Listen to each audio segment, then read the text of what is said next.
saya mau menyapa pertama-tama kepada kita semua. Selamat malam, selamat berjumpa dalam seri webinar Teologi Sekolah Tinggi Filsafat Seminari Pineleng. Dan pada malam ini kita akan memasuki sesi keempat dari paket kedua webinar teologi STFSP, khususnya dari Prodi Program Studi Teologi. Paket pertama dan kedua sudah kita lalui, akan kita akhiri, dan tema besar kita dalam webinar kita ini adalah menjadi manusia Kristen yang tangguh. Ini payung besar dari seluruh webinar yang telah kita buat dan juga yang akan kita buat pada malam ini. Dan malam ini kita sangat bahagia, kita beruntung karena bisa menghadirkan salah satu dosen teologi, khususnya dosen kitab suci dari Sekolah Tinggi Filsafat Seminari Pineleng, yang akan bicara kepada kita tentang Advent dan Natal. Ini dua peristiwa besar yang sangat berarti dalam kehidupan kita sebagai umat beriman, khususnya orang Katolik. Di bulan Desember kita sementara menjalani masa Advent, kita baru merayakan apa yang kita sebut dengan Minggu Gaudete atau Minggu Sukacita, dan sebentar lagi kita akan menyambut dengan meriah perayaan Natal kelahiran Tuhan kita Yesus Kristus. Nah, Pastor Vianney untuk akan mengantar kita untuk melihat lebih dalam dari perspektif dari sudut pandang biblis atau kitab suci. Saya kira ini sangat bagus agar kita mampu mempertanggungjawabkan apa yang sementara kita buat, apa yang sementara kita rayakan pada bulan ini.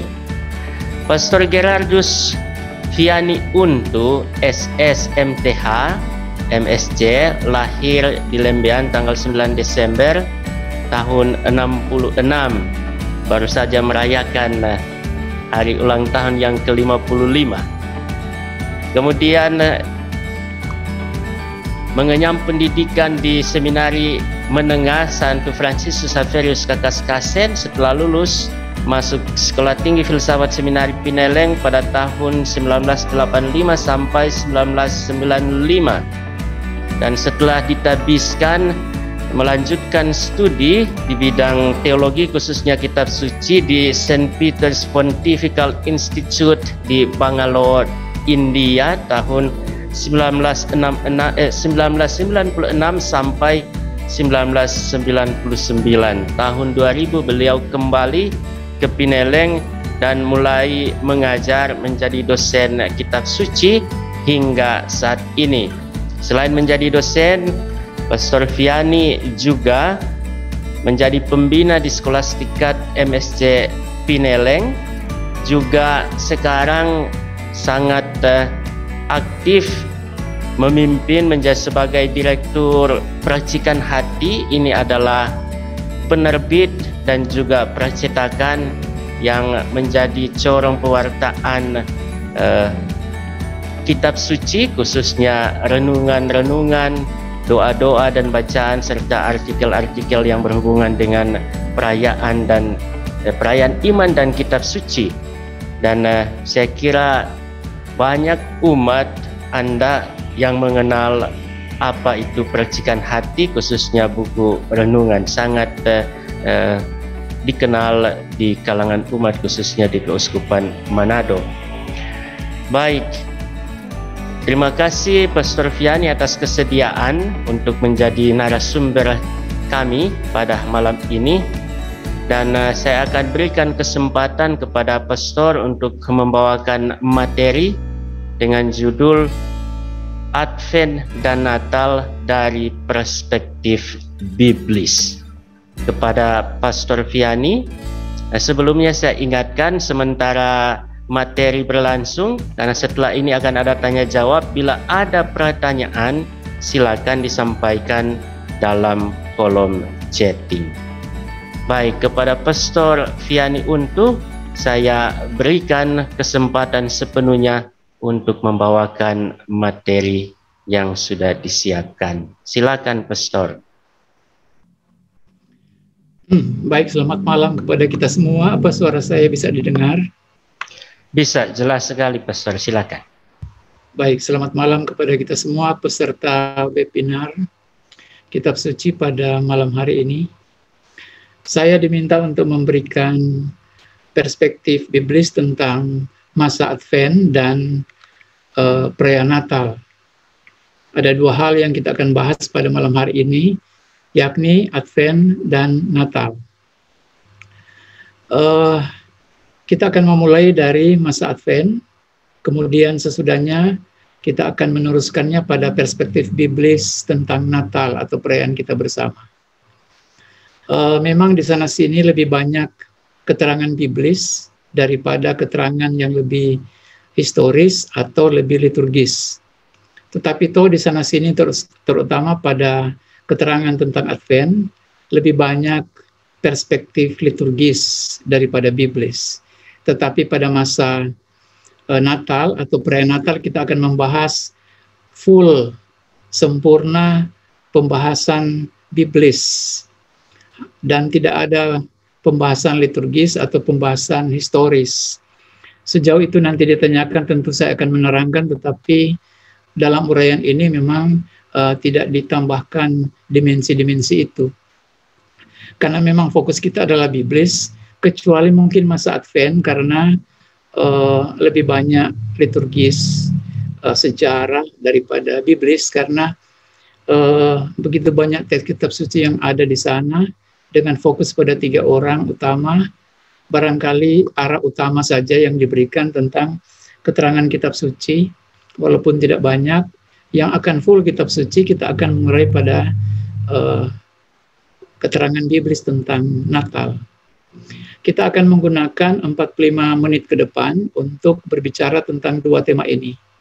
Waktu yang tentu tidak panjang, tetapi diharapkan agar kedua tema ini dalam waktu yang diberikan kepada kita, yakni 40 menit untuk pembahasan pemateri, dapat dibahas dengan sebaik-baiknya. Izinkan saya untuk share bahan bagian pertama, yakni tentang perspektif masa Advent. Saya akan share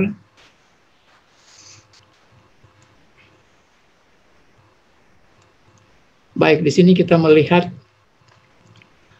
keterangan tentang masa Advent, lebih banyak sejarah dan liturgi daripada biblis, karena saya lebih banyak fokus keterangan biblis pada dimensi Natal.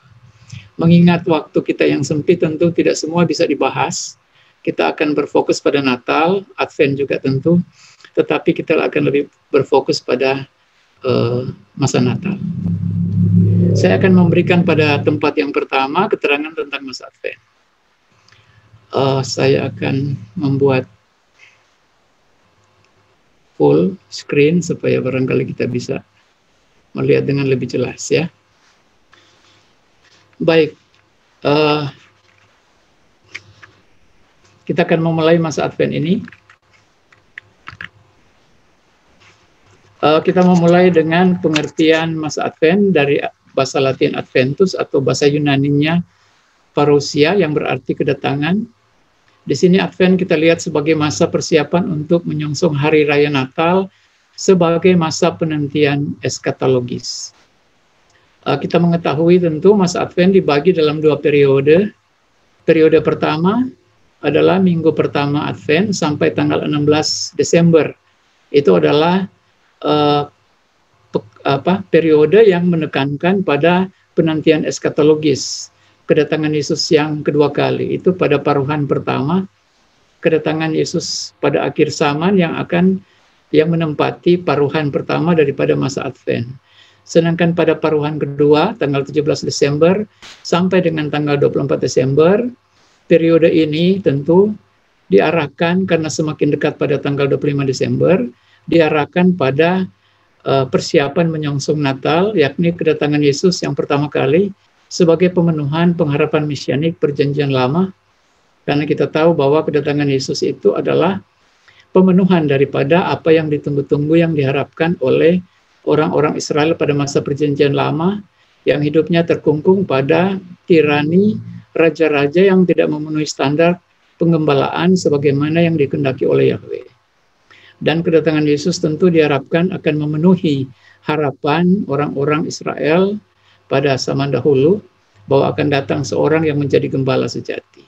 Pada periode ini tentu 17 Desember sampai 24, hal itu lebih ditekankan sebagai kedatangan Yesus secara historis ke tengah dunia, sedangkan minggu pertama Advent sampai tanggal 16 Advent itu gereja menekankan pada penantian eskatologis. Karena soal kelahiran Yesus itu tidak dibatasi pada dimensi waktu atau periode. Kedatangan Yesus itu mencakup dahulu, sekarang, dan nanti. Kerap ditambahkan periode sekarang ini bukan hanya soal penantian akan masa eskatologis, kedatangan Yesus kedua kali, atau kedatangan Yesus di dunia ini pada masa lampau, atau nanti pada masa yang akan datang, eskatologis, tapi kerap juga ditambahkan persiapan atau perayaan Yesus pada kelahirannya di dunia atau di dalam gerejanya. Sehingga ada 3 fase, fase dahulu, fase sekarang, dan fase yang akan datang. Tetapi sejauh kita mengenal dalam ketentuan gereja dan tradisi gereja, masa itu atau masa Advent dibagi dalam dua periode saja. Periode pertama dan periode kedua. Kelak nanti ditambahkan periode sekarang ini. Yang kita rayakan adalah Yesus lahir di dalam gerejanya, di tengah dunia, dalam hati setiap umat beriman. Nah, sedikit sejarah, barangkali pendek saja sejarahnya, bagaimana itu berasal, dari mana itu berasal. Sudah sejak tahun 367, dalam konsili Saragossa di Spanyol, sudah dijabarkan tentang 3 minggu masa puasa sebelum Epifani. Ya, sebelum Epifani. Dan Paus Leo Agung banyak berkhotbah tentang masa puasa pada bulan ke-10, yaitu bulan Desember sebelum hari Natal. Gelasian Sacramentary tahun 750 memberikan bacaan liturgi bagi 5 minggu sebelum Natal, juga Rabu dan Jumat. Akhirnya Gereja Barat memutuskan untuk menentukan 4 minggu pada masa Advent, dimulai dari akhir November atau awal Desember sampai tanggal 24 Desember. Nah, sejak abad ke-7, yakni pada saat Paus Gregorius Agung berkuasa tahun 590 sampai 604, Advent ditetapkan berlangsung selama 4 minggu.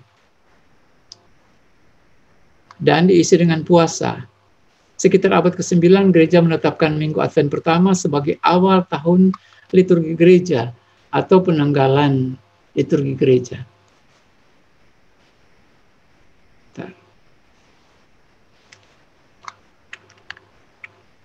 Berikut, itu sedikit sepintas sejarah, kurang lebih. Jadi kita menempatkan itu fiksnya pada abad ke-7. Dan itu berlangsung selama 4 minggu dan masih dipraktikkan sampai sekarang ini 4 minggu. Dan ditetapkanlah sejak abad ke-9 bahwa awal tahun liturgi gereja itu adalah minggu pertama Advent. Nah, 3 tokoh kitab suci pada masa Advent yang muncul itu adalah Nabi Yesaya. Nabi Yesaya lebih mempersiapkan tentang kedatangan Yesus pada akhir zaman. Sedangkan Yohanes Pembaptis sebagai nabi terakhir, dia lebih memfokuskan diri pada persiapan kedatangan Yesus yang kita rayakan secara historis, yang lahir 2000-an tahun yang lalu. Sedangkan Nabi Yesaya itu adalah nabi yang mewartakan tentang pemulihan bangsa Israel dari pembuangan di Babilonia, dan itu adalah teks-teks yang dipakai untuk masa Advent, untuk mempersiapkan umat Allah untuk kedatangan Yesus yang kedua kali. Nabi Yesaya tentu tidak menyebutkan secara langsung tentang kedatangan Yesus. Kata Yesus tidak disebutkan dalam teks-teks Nabi Yesaya, tapi bahwa Nabi Yesaya menyerukan ada keselamatan. Seorang juru selamat yang akan datang. Kita tidak tahu, nama Yesus juga tidak disebutkan. Lalu pengharapan, nada daripada Nabi Yesaya untuk umat di pembuangan adalah nada pengharapan untuk penyelamatan. Penyelamatan dari kungkungan penjajahan di Babilonia. Bangsa itu akan dipulihkan. Dan masa pembuangan sebenarnya adalah tema masa Advent. Karena Nabi Yesaya dalam banyak teks dari paruhan pertama, tanggal minggu pertama Advent sampai 16 Desember itu, banyak dikutip di sana seruan dari Nabi Yesaya untuk mengumandangkan tentang pengharapan yang akan datang untuk bangsa Israel yang sekarang dihadirkan pada masa kini, bahwa umat gereja juga mengharapkan suatu pemulihan yang final dan total pada kedatangan Yesus yang kedua kali. Banyak teks perjanjian baru juga berbicara tentang itu. Bahkan Injil-Injil juga berbicara tentang kedatangan Yesus nanti. Surat Paulus tentu lebih menekankan hal itu tentang kedatangan Yesus yang kedua kali. Dan itu dipakai untuk menekankan warta kedatangan Yesus yang kedua kali sebagai masa eskatologis, keselamatan abadi yang akan dihadapi dan dirasakan dan dialami oleh umat yang percaya kepadanya nanti. Dan itu menjadi nada dasar daripada masa Advent. Yohanes Pembaptis pada tempat yang kedua sebagai nabi terakhir, dan dia menutup sebenarnya periode kenabian. Ya, dia lebih mempersiapkan kedatangan Yesus yang secara historis datang ke tengah dunia sebagai Immanuel. Oleh karena itu di dalam teks-teks sinoptik Matius, Markus dan Yohanes, Matius, Markus dan Lukas, demikian juga Injil Yohanes, menggunakan Yohanes Pembaptis sebagai ia yang mempersiapkan kedatangan Yesus yang secara dekat, dan dia adalah orang yang mempersiapkan Yesus di pintu gerbang kedatangan Immanuel. Karena itu dia lebih dekat dengan mempersiapkan kedatangan Yesus ke dunia ini. Karena itu teks-teks ini lebih banyak memang mewarnai perayaan-perayaan sesudah tanggal 17 secara liturgis. Sedangkan yang ketiga adalah Santa Perawan Maria. Dia adalah figur yang juga ditekankan di dalam masa Advent, yang jarang sebenarnya ditekankan oleh gereja. Santa Perawan Maria ada di dalam teks-teks liturgi, kitab suci masa Advent, dan dia sebenarnya menjadi poros juga dalam persiapan. Artinya apa? Santa Perawan Maria ini adalah orang yang dimasukkan di dalam periode masa Advent untuk mengajak umat Allah agar masuk di dalam persiapan Maria untuk melahirkan sang putra Allah. Perjuangan Maria menjadi perjuangan kita. Sebagaimana perjuangan Nabi Yesaya akan pemulihan bangsa Israel, menjadi juga perjuangan kita semua. Sebagaimana juga warta Yohanes Pembaptis di padang gurun tentang bertobatlah, berjaga-jagalah, meratakan bukit, meluruskan jalan yang berbengkok-bengkok, dan menimbun segala macam lembah yang menghalangi hidup umat Allah, itu juga menjadi perjuangan kita umat Allah. Itu warta masa Advent. Santa Perawan Maria juga itu masuk dalam perjuangan. Perjalanannya dalam sensus penduduk atau cacat jiwa, itu juga menuju ke Yerusalem yang diselenggarakan pada masa itu. Sebenarnya itu perjalanan yang jauh dalam kehamilan yang tua, dan perjuangan dia untuk melahirkan tanpa penginapan, ditolak di mana-mana, dan harus melahirkan di kandang hewan di malam yang dingin, tentu menjadi juga ide sentral dalam masa Advent, di mana gereja juga mengajak lewat bacaan-bacaan kitab suci, mengajak seluruh umat untuk masuk di dalam persiapan bersama dengan Bunda Maria. Tentu tidak harus membuat kita terjebak bahwa Bunda Maria adalah, atau Santa Perawan Maria adalah fokus daripada masa Advent, tidak.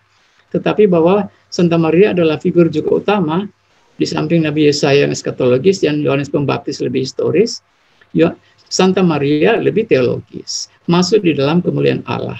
Dan kita diajak untuk mempersiapkan bersama dengan pergumulan Maria untuk melahirkan sang putra, menjadi juga pergumulan gereja untuk mempersiapkan diri dalam segala kemelut untuk menyambut sang Immanuel yang akan lahir di tengah kita, yang kita akan rayakan lahirnya 2000-an tahun yang lalu. Berikut, kita akan melihat pertama-tama, Nabi Yesaya adalah tokoh penting dalam penantian akan pembaruan bangsa Israel dalam pembuangan. Ia memberikan penghiburan, kekuatan, pengharapan yang amat menentukan secara keselamatan bangsa Israel.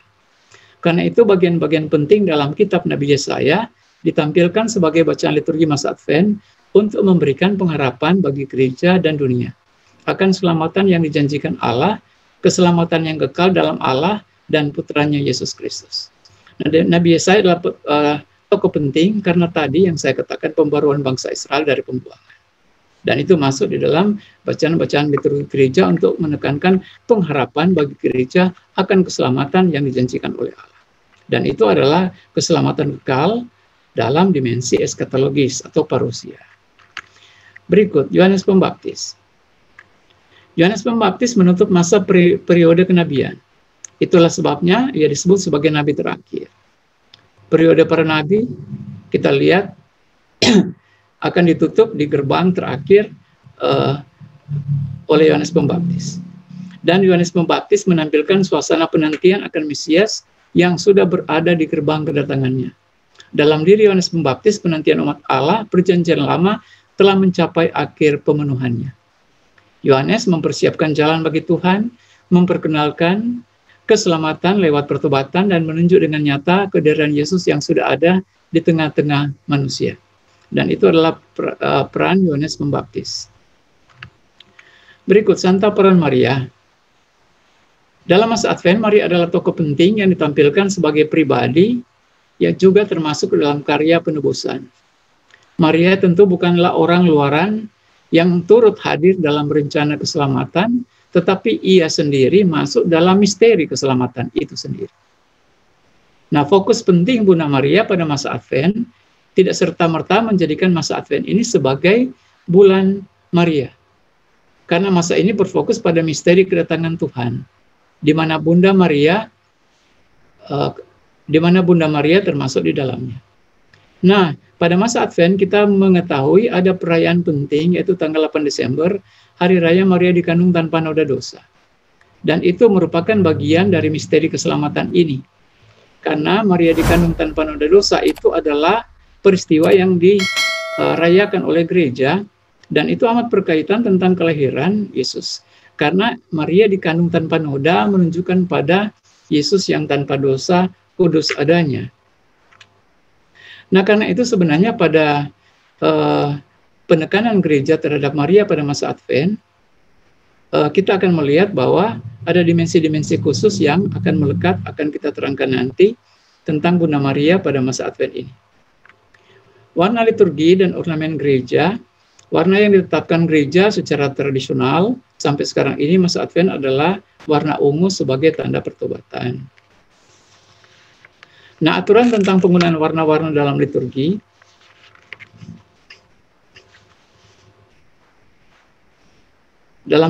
ada pada PUMR nomor 346.f, warna jingga dapat juga digunakan kalau memang sudah biasa pada hari Minggu Gaudete, yaitu Minggu ketiga masa Advent, tapi juga pada Minggu Letare atau Minggu Prapaskah keempat. Itu bisa digunakan di sana. Sehingga ada warna jingga atau warna merah muda pada Pekan Gaudete yang kita sebenarnya baru rayakan baru lalu.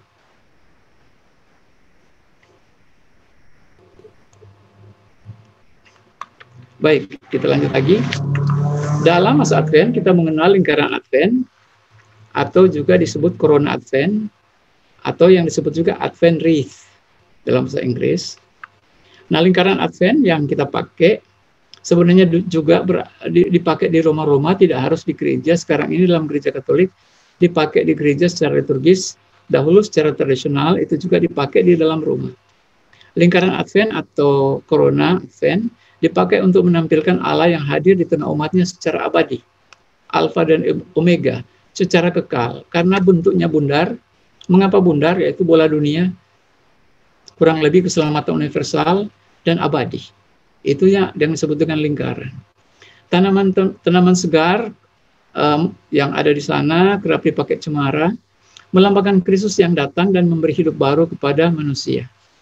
Kerap di tengah cemara itu digunakan juga buah atau daun pinus. Nah, kita mengenal buah dan daun pinus itu lama sekali dipakai sebagai ornamen hiasan di rumah-rumah, ya. Dan itu melambangkan ketahanan iman dalam berbagai musim. Ya, ada kesegaran dalam daun-daun cemara, tapi juga ada ketahanan di sana. Karena itu dilambangkan dengan buah pinus yang ditaruh di dalam kurang lebih lingkaran Advent itu yang dihiasi pinggir-pinggirnya dengan daun cemara. Melambangkan memang kesegaran yang kehidupan baru yang diberikan oleh Kristus, tapi juga kekuatan iman dalam berbagai masa musim. Dan kebiasaan ini sudah dimulai sejak abad ke-16 sebagai kebiasaan masyarakat Jerman sebelum kekristenan berkembang. Itu kurang lebih lingkaran Advent. Nah, bagaimana dengan lilin Advent? Mohon maaf agak cepat karena bahannya agak banyak. Tapi ini bisa diikuti ya, Pastor Hermas? Bisa, Pastor. Silakan lanjutkan. Berikut, lilin Advent. Penggunaan lilin melambangkan Kristus yang memberi terang dunia. Nah, itulah mengapa ada lilin Advent. Pemasangan lilin tiap minggu menandai semakin dekat dan tebalnya persiapan. Warna ungu menampilkan suasana tobat. Warna lilin jingga menampilkan kegembiraan pada minggu ketiga Advent atau minggu Gaudete. Lilin ungu melambangkan pertobatan. Lilin jingga atau merah muda atau pink adalah perpaduan antara warna putih dan ungu. Perpaduan keseimbangan antara kemurnian dan pertobatan yang menghasilkan kegembiraan. Jadi kalau kita bertanya mengapa ada lilin warna merah muda di sana, mengapa ada lilin warna pink jingga, kenapa? Itu datang dari mana? Sebenarnya itu adalah filosofinya perpaduan antara warna putih. Kalau warna putih itu digabungkan dengan warna ungu, ungu kan masa Advent. Putih itu adalah kesucian dan kemurnian. Kelahiran Yesus digambarkan dengan kesucian warna putih.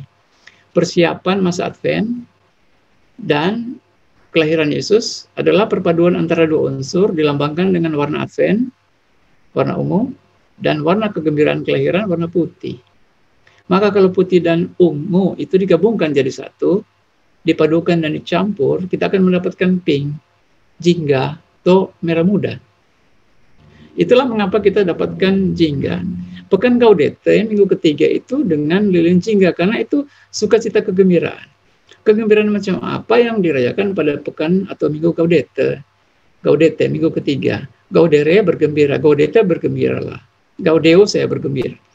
Jadi kalau kita melihat lilin jingga ini, asal muasalnya itu adalah filosofi dari perpaduan itu. Lilin ungu, 3 lilin ungu, itu sebenarnya melambangkan lilin pertobatan. Lilin pertobatan. Jadi kita mendapatkan 3 lilin ungu dan 1 lilin jingga ada di sana. Lilin pertobatan dan lilin sukacita. Kalau lilin ungu itu adalah lilin di mana kita mempersiapkan diri untuk pertobatan. Lilin jingga Gaudete adalah itu kan sudah masuk dalam pertengahan masa Advent. Nah, maka kita merayakan pekan Gaudete dan kita menggunakan lilin jingga karena itu adalah suasana kegembiraan. Kegembiraan macam apa? Itu adalah kegembiraan antara persiapan kita yang akan menghasilkan sukacita kegembiraan kelahiran Yesus. Maka kegembiraan di sini bukanlah kegembiraan dalam arti penuh yang kita mengerti, kegembiraan tanpa penderitaan, tanpa pertobatan. Kegembiraan di sini adalah bahwa kita telah berjuang untuk bertobat, merubah diri, dan sekaligus pada saat yang sama kita merayakan kelahiran sebagai buah daripada atau hasil daripada pertobatan dan pembaruan diri kita. Lilin pertama dari karangan bunga Advent adalah lilin harapan. Nah, lilin pada minggu pertama ini dinyalakan. Kalau itu dinyalakan, maka itu ada disebut lilin harapan. Disebut lilin harapan. Pada pekan kedua, kita akan menyalakan lilin ungu yang kedua. Lilin ungu yang kedua itu disebut lilin Bethlehem. Atau lilin persiapan. Karangan bunga pertama itu lilin harapan, karena itu menyangkut dimensi-dimensi eskatologis, pengharapan. Lilin kedua itu adalah lilin Bethlehem, karena persiapan kedatangan di tempat di kota Bethlehem sebagai kota Daud. Nah, di sana adalah tempatnya itu Yesus dilahirkan. Itu lilin persiapan. Warnanya juga ungu. Secara khusus, lilin ketiga disebut lilin gembala atau lilin kegembiraan. Ini adalah sebenarnya sukacita pada saat gembala-gembala datang untuk mengunjungi bayi Yesus. Kabar seorang malaikat kepada gembala, hari ini telah lahir bagimu, adalah undangan untuk gembala untuk melihat. Nah, ini terjadi juga pada masa ini, pekan ketiga, digambarkan walaupun memang teksnya bukan itu, tapi suasananya kurang lebih seperti itu. Maka lilin gembala ini penyebutan untuk sukacitanya para gembala yang datang melihat Yesus yang lahir. Warna lilin Advent yang keempat itu adalah ungu juga. Nah, ini lilin malaikat, lilin cinta. Mengapa ini disebut lilin malaikat? Ini karena sudah dekat dengan kelahiran Yesus, malaikat. Ya, kurang lebih disebut lilin malaikat. maka kita mendapatkan lilin harapan, lilin Bethlehem, lilin gembala, lilin malaikat. Dengan perspektif-perspektif teologis tertentu yang kita akan terangkan sebentar ini. Nah, pada malam Natal atau hari Natal, bagaimana kita merayakan lilin-lilin itu? Nah, pada hari raya Natal biasanya ditaruh di tengah lilin putih. Itu di tengah 4 lilin. Ada lilin 3 ungu dan 1 jingga, bukan? Nah, di tengah biasanya ditaruh lilin putih. Lilin putih itu adalah lilin yang melambangkan Kristus sebagai terang dunia. Karena itu lilin putih itu disebut lilin Kristus. Maka total sebenarnya pada malam Natal itu ada 5 lilin yang dipasang, bukan cuma 4. Akrab dalam gereja-gereja ditaruh 4 lilin saja. Padahal sebenarnya pada malam Natal juga esoknya pada hari Natal pagi atau siang itu dirayakan. Mestinya dipasang semuanya, ditaruh lilin putih di tengah. Sehingga total ada 5 lilin. Ini lilin pertobatan, ada lilin Gaudete, pada minggu Gaudete, jingga. Tapi di tengah ada lilin putih, itu melambangkan lilin Kristus yang ditempatkan sedikit lebih tinggi daripada lilin-lilin lainnya. Atau kadang-kadang ditaruh lilinnya ukurnya lebih besar daripada lilin-lilin yang lain. Karena itu melambangkan lilin Kristus yang lebih besar daripada lilin yang lain. Nah, maka dalam masa Natal pada tanggal 24 Desember dan tanggal 25 Desember pagi, di mana kita merayakan malam Natal, dan hari Natal pada tanggal 25 Desember, kita mendapatkan 5 lilin yang bernyala di keranda atau di korona atau lingkaran Advent. Baik, permenungan masa Advent. Minggu Advent pertama itu bertemakan harapan. Nah, itu biasanya ditandai dengan adanya lilin berwarna ungu atau lilin nabi. Artinya nabi memberitakan kehadiran Yesus sebagai Sang Mesias, dan itu merujuk kepada Yesaya, bukan? Yang mewartakan tentang pemulihan bangsa Israel sebagaimana saya sudah katakan tadi. Nah, kedatangan Sang Yesus, Sang Putra Allah, dinantikan setiap umat Allah dengan penuh harapan dan sukacita menantikannya. Minggu kedua berarti cinta dan kesetiaan. Jadi minggu pertama harapan dengan lilin harapan, lilin nabi. Minggu kedua ini adalah berarti cinta dan kesetiaan sebagai pengingat bahwa umat perlu menyiapkan jalan yang terbuka bagi kedatangan Tuhan. Nah, lilin di minggu kedua ini disebut lilin Bethlehem, yang menandakan Yesus sebagai Sang Juru Selamat yang lahir di hati setiap manusia. Minggu ketiga menekankan tema sukacita, dengan ditemani 1 lilin merah muda atau merah jambu, jingga, atau 2 lilin ungu, dan 2 lilin ungu dalam menyambut Tuhan Yesus. Lilin gembala menjadi saksi kabar sukacita kelahirannya yang kali pertama diberitakan kepada mereka yang tulus dan rendah. Nah, lilin gembala ini bertemakan sukacita. Karena itu minggu ketiga itu bertemakan sukacita. Minggu keempat itu temanya perdamaian. Ya, peace. Turut diramaikan dengan 1 lilin merah muda serta 3 buah lilin ungu sudah dinyalakan. Lilin para malaikat ini menjadi sebuah tanda sukacita serta kebahagiaan dalam menyambut Sang Juru Selamat, yaitu Tuhan Yesus. Nah, kita mendapatkan 4 lilin pada pekan keempat masa Advent. Jadi kita sudah lihat ada lilin harapan, atau minggu pertama harapan, tema harapan hope. Minggu kedua dengan tema cinta dan kesetiaan, love. Minggu ketiga bertemakan sukacita, joy, happiness. Dan minggu keempat bertemakan peace atau perdamaian. Kita mendapatkan itu. Kitab suci sebenarnya singkat saja ya. Saya sudah terangkan sebenarnya warta Yohanes Pembaptis begitu banyak yang ada dalam itu. Tapi memang bukan hanya warta Yohanes Pembaptis, tapi juga dalam Matius, Markus, ya. Kita mendapatkan dimensi mempersiapkan diri untuk menyambut kedatangan Tuhan. Dimensi berjaga-jaga juga ada di dalam Injil Matius, tetapi juga memang kalau kita melihat teks-teks di dalam kitab suci, dalam paruhan pertama yaitu bab pertama dan bab kedua dari Injil Matius, Injil Lukas, juga sebenarnya Markus, ada juga pada Injil Yohanes, menceritakan tentang kiprah kehidupan dan kiprah dari Yohanes Pembaptis yang mempersiapkan diri umat kepada pertobatan, pembaruan diri, dan iman. Dan itu yang ditekankan di dalam warta-warta kitab suci. Di sini lebih ditekankan soal pertobatan dan berjaga-jaga. Dengan demikian masa Advent merupakan masa pertobatan di mana kita dipanggil untuk kembali ke jalan Tuhan. Tema-tema sentral itu masa pertobatan, berjaga-jaga, dan praktek hidup yang benar di hadapan Tuhan. Baik, waktunya tinggal singkat untuk bagian Natal. Saya sekarang akan share untuk bagian tadi masa Advent, sekarang kita akan share untuk prenatal. Baik, sekarang kita masuk pada prenatal.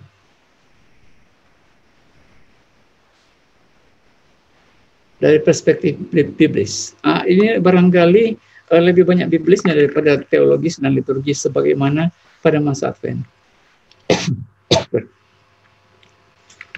Nah, pengantar. Kisah-kisah Natal kelahiran Yesus Kristus dalam kitab suci hanya terdapat dalam Perjanjian Baru. Hanya 2 Injil yang mengisahkan tentang itu, yakni Injil Matius dan Injil Lukas. 2 Injil saja. Injil Markus sama sekali tidak mendapatkan itu. Sebagai Injil yang tertua, dia tidak menggunakannya. Injil Yohanes mengisahkannya dalam format konsep teologis biblis dan bukan dalam bentuk cerita. Ada juga Injil Yohanes, tetapi bukan seperti kisah-kisah Natal dalam Injil Matius maupun Injil Lukas. Jadi sebenarnya cuma 2 Injil yang bercerita tentang kisah-kisah Natal. Injil Markus absen, tidak ada laporan tentang kisah Natal. Injil Yohanes tentang Immanuel, Allah beserta dengan kita, dan begitu besar kasih Allah akan dunia ini, ada dalam Injil Yohanes. Tetapi kisah tentang kelahiran Yesus tidak ada. Nah, kalau kita melihat satu skema, ya, kisah Natal dalam kitab suci. Terlalu kecil hurufnya, tetapi barangkali saya bacakan supaya kita bisa mengerti.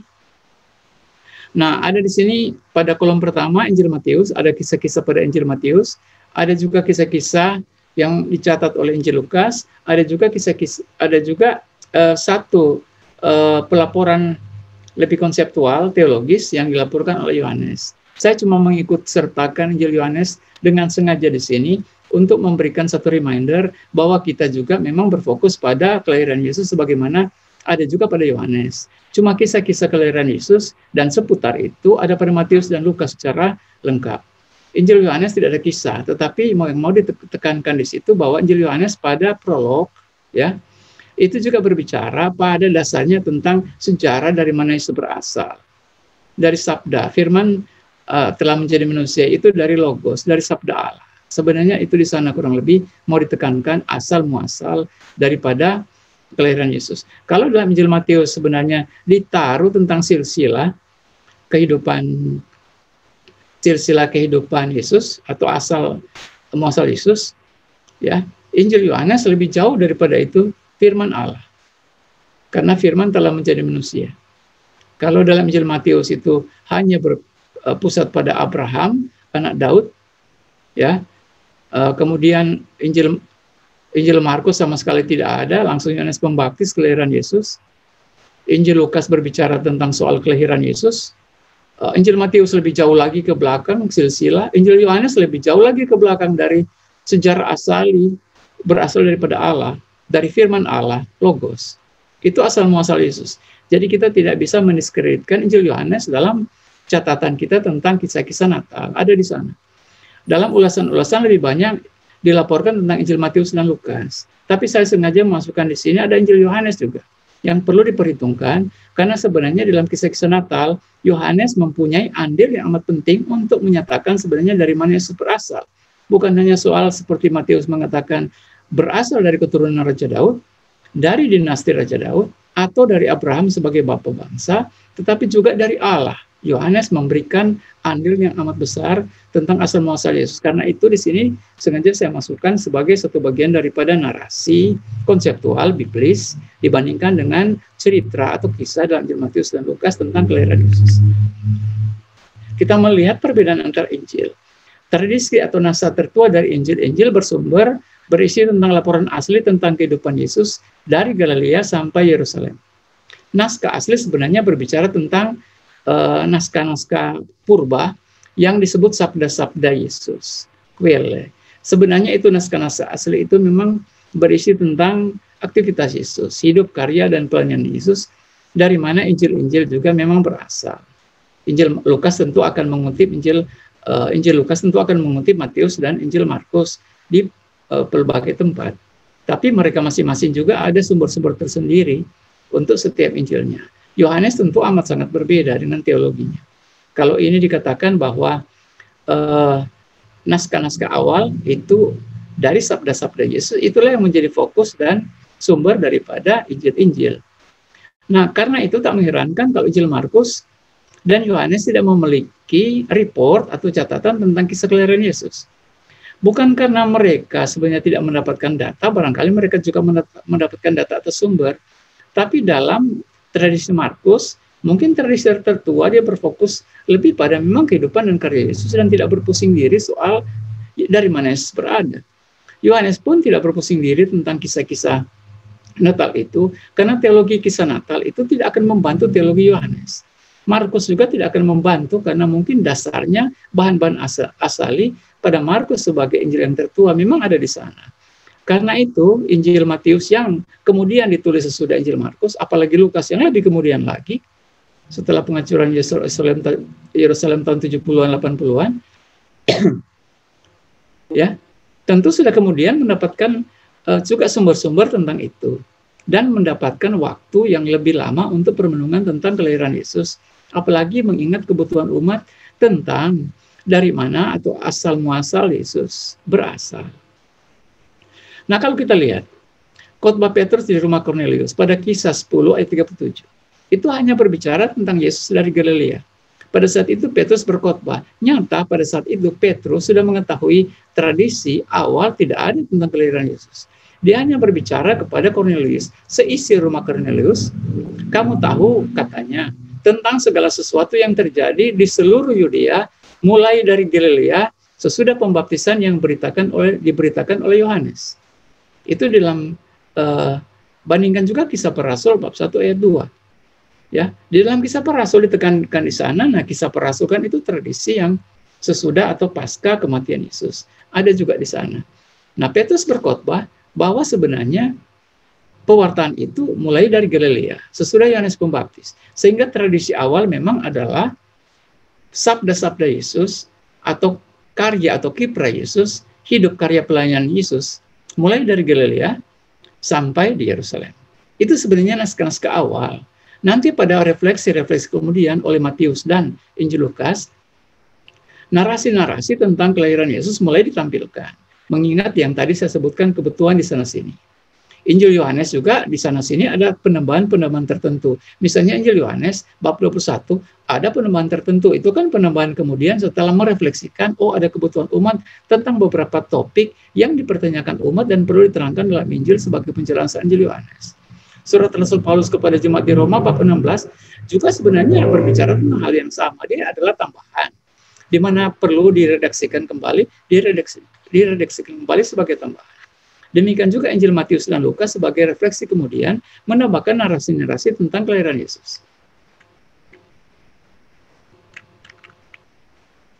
Nah, Injil Markus dan Injil Yohanes berfokus pada kehidupan Yesus dimulai dari tampilnya Yohanes Pembaptis. Tidak ada narasi tentang kelahiran. Dari materi yang tersedia, mereka menggunakannya dan membatasi pada wilayah itu saja. Dan teologinya dibangun pada wilayah itu saja. Injil Matius dan Lukas tidak membatasi pada dimensi itu. Karena mereka mempunyai rancangan teologi sendiri untuk Injilnya, baik Matius maupun Lukas. Jadi kita tentu bisa menanyakan dua hal paralel.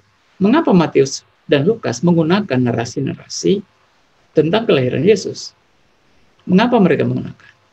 Lalu paralelnya, mengapa Markus dan Yohanes mengabaikannya? Jawabannya, masing-masing mempunyai arah sendiri dalam penulisan Injil. Kalau bahan-bahan itu tidak membantu membangun teologi penulisan Injil, maka bahan-bahan itu tentu tidak akan dipergunakan. Injil Matius tentu mempunyai kepentingan, mempunyai concern tentang itu, maka dia menampilkan. Apa yang akan ditampilkan, kita lihat sebentar. Lukas, apa yang ditampilkan, kita akan lihat sebentar. Kita tidak akan membahas Markus karena dia tidak mempunyai narasi tentang kelahiran Yesus. Yohanes pun tidak akan dibahas karena dia tidak punya narasi kehidupan Yesus. Selain konsep biblis tentang kedatangan Yesus sebagai terang. Orang miliknya tidak menerimanya dia. Tidak menerima dia. Nah itulah. Nah kita akan melihat Injil Matius dan Lukas mempunyai rancangan teologis berbeda. Di benak mereka, para pembaca ingin mengetahui asal-usul dari mana Yesus yang berkarya itu berasal. Penelusuran terhadap asal seseorang amat memengaruhi pandangan terhadap pribadi yang diwartakan. Kalau mereka mengetahui dari mana orang ini berasal, mereka bisa lebih percaya. Kalau mereka tidak tahu dari mana orang ini berasal, tiba-tiba hadir, mereka tentu akan bertanya-tanya. Kalau kita mendapatkan Yesus yang berkarya seperti ini, melakukan banyak pewartaan, melakukan banyak penyembuhan, membuat berbagai macam mukjizat, orang ini adalah apa? Siapa? Dari mana ia berasal? Lahir di keluarga mana? Orang tuanya mana? Banyak pertanyaan yang akan dilontarkan oleh umat berkaitan dengan Injil yang akan dialamatkan kepada para pembaca. Dan itu ada di benak penulis Injil Matius, ada juga dalam benak Injil atau penulis Injil Lukas. Nah, jika itu membantu pembaca untuk memahami warta selanjutnya, maka kedua penulis itu merancang Injilnya sedemikian rupa agar pembaca terbantu untuk mengenal pribadi yang diwartakannya. Nah, untuk itulah mengapa narasi tentang kelahiran Yesus ada dan tampil di sana. Injil Yohanes tidak memiliki kepentingan dalam teks kelahiran, sehingga sebenarnya Injil ini tidak tergolong dalam Injil yang mencatat kisah kelahiran Yesus. Namun secara konseptual, Injil Yohanes sengaja diikutsertakan. Karena fungsinya apa? Di sini dikatakan Injil Yohanes memberi cakrawala yang luas secara teologis tentang kisah-kisah kelahiran Yesus dalam Injil Matius dan Lukas. Kalau kita mau mengerti kisah dalam atau narasi kelahiran Yesus dalam Injil Matius dan Lukas, kita harus membaca Yohanes. Tapi kalau kita berfokus pada mengerti narasi, kita membaca saja Injil Matius. Mengerti narasi, kita membaca saja narasi pada Injil Lukas. Tapi kalau kita mau mengerti konsep yang lebih luas tentang narasi dalam Injil Matius dan Injil Lukas, kita tentu harus membaca Injil Yohanes. Karena Injil Yohanes memberikan konsep biblik, teologis, tentang apa yang terjadi secara naratif, historis. Karena itu kedua hal ini saling melengkapi. Fundamenta, kalau kita memahami narasi kitab suci, kita mempunyai titik berangkat yang kita sebut fundament atau dasar.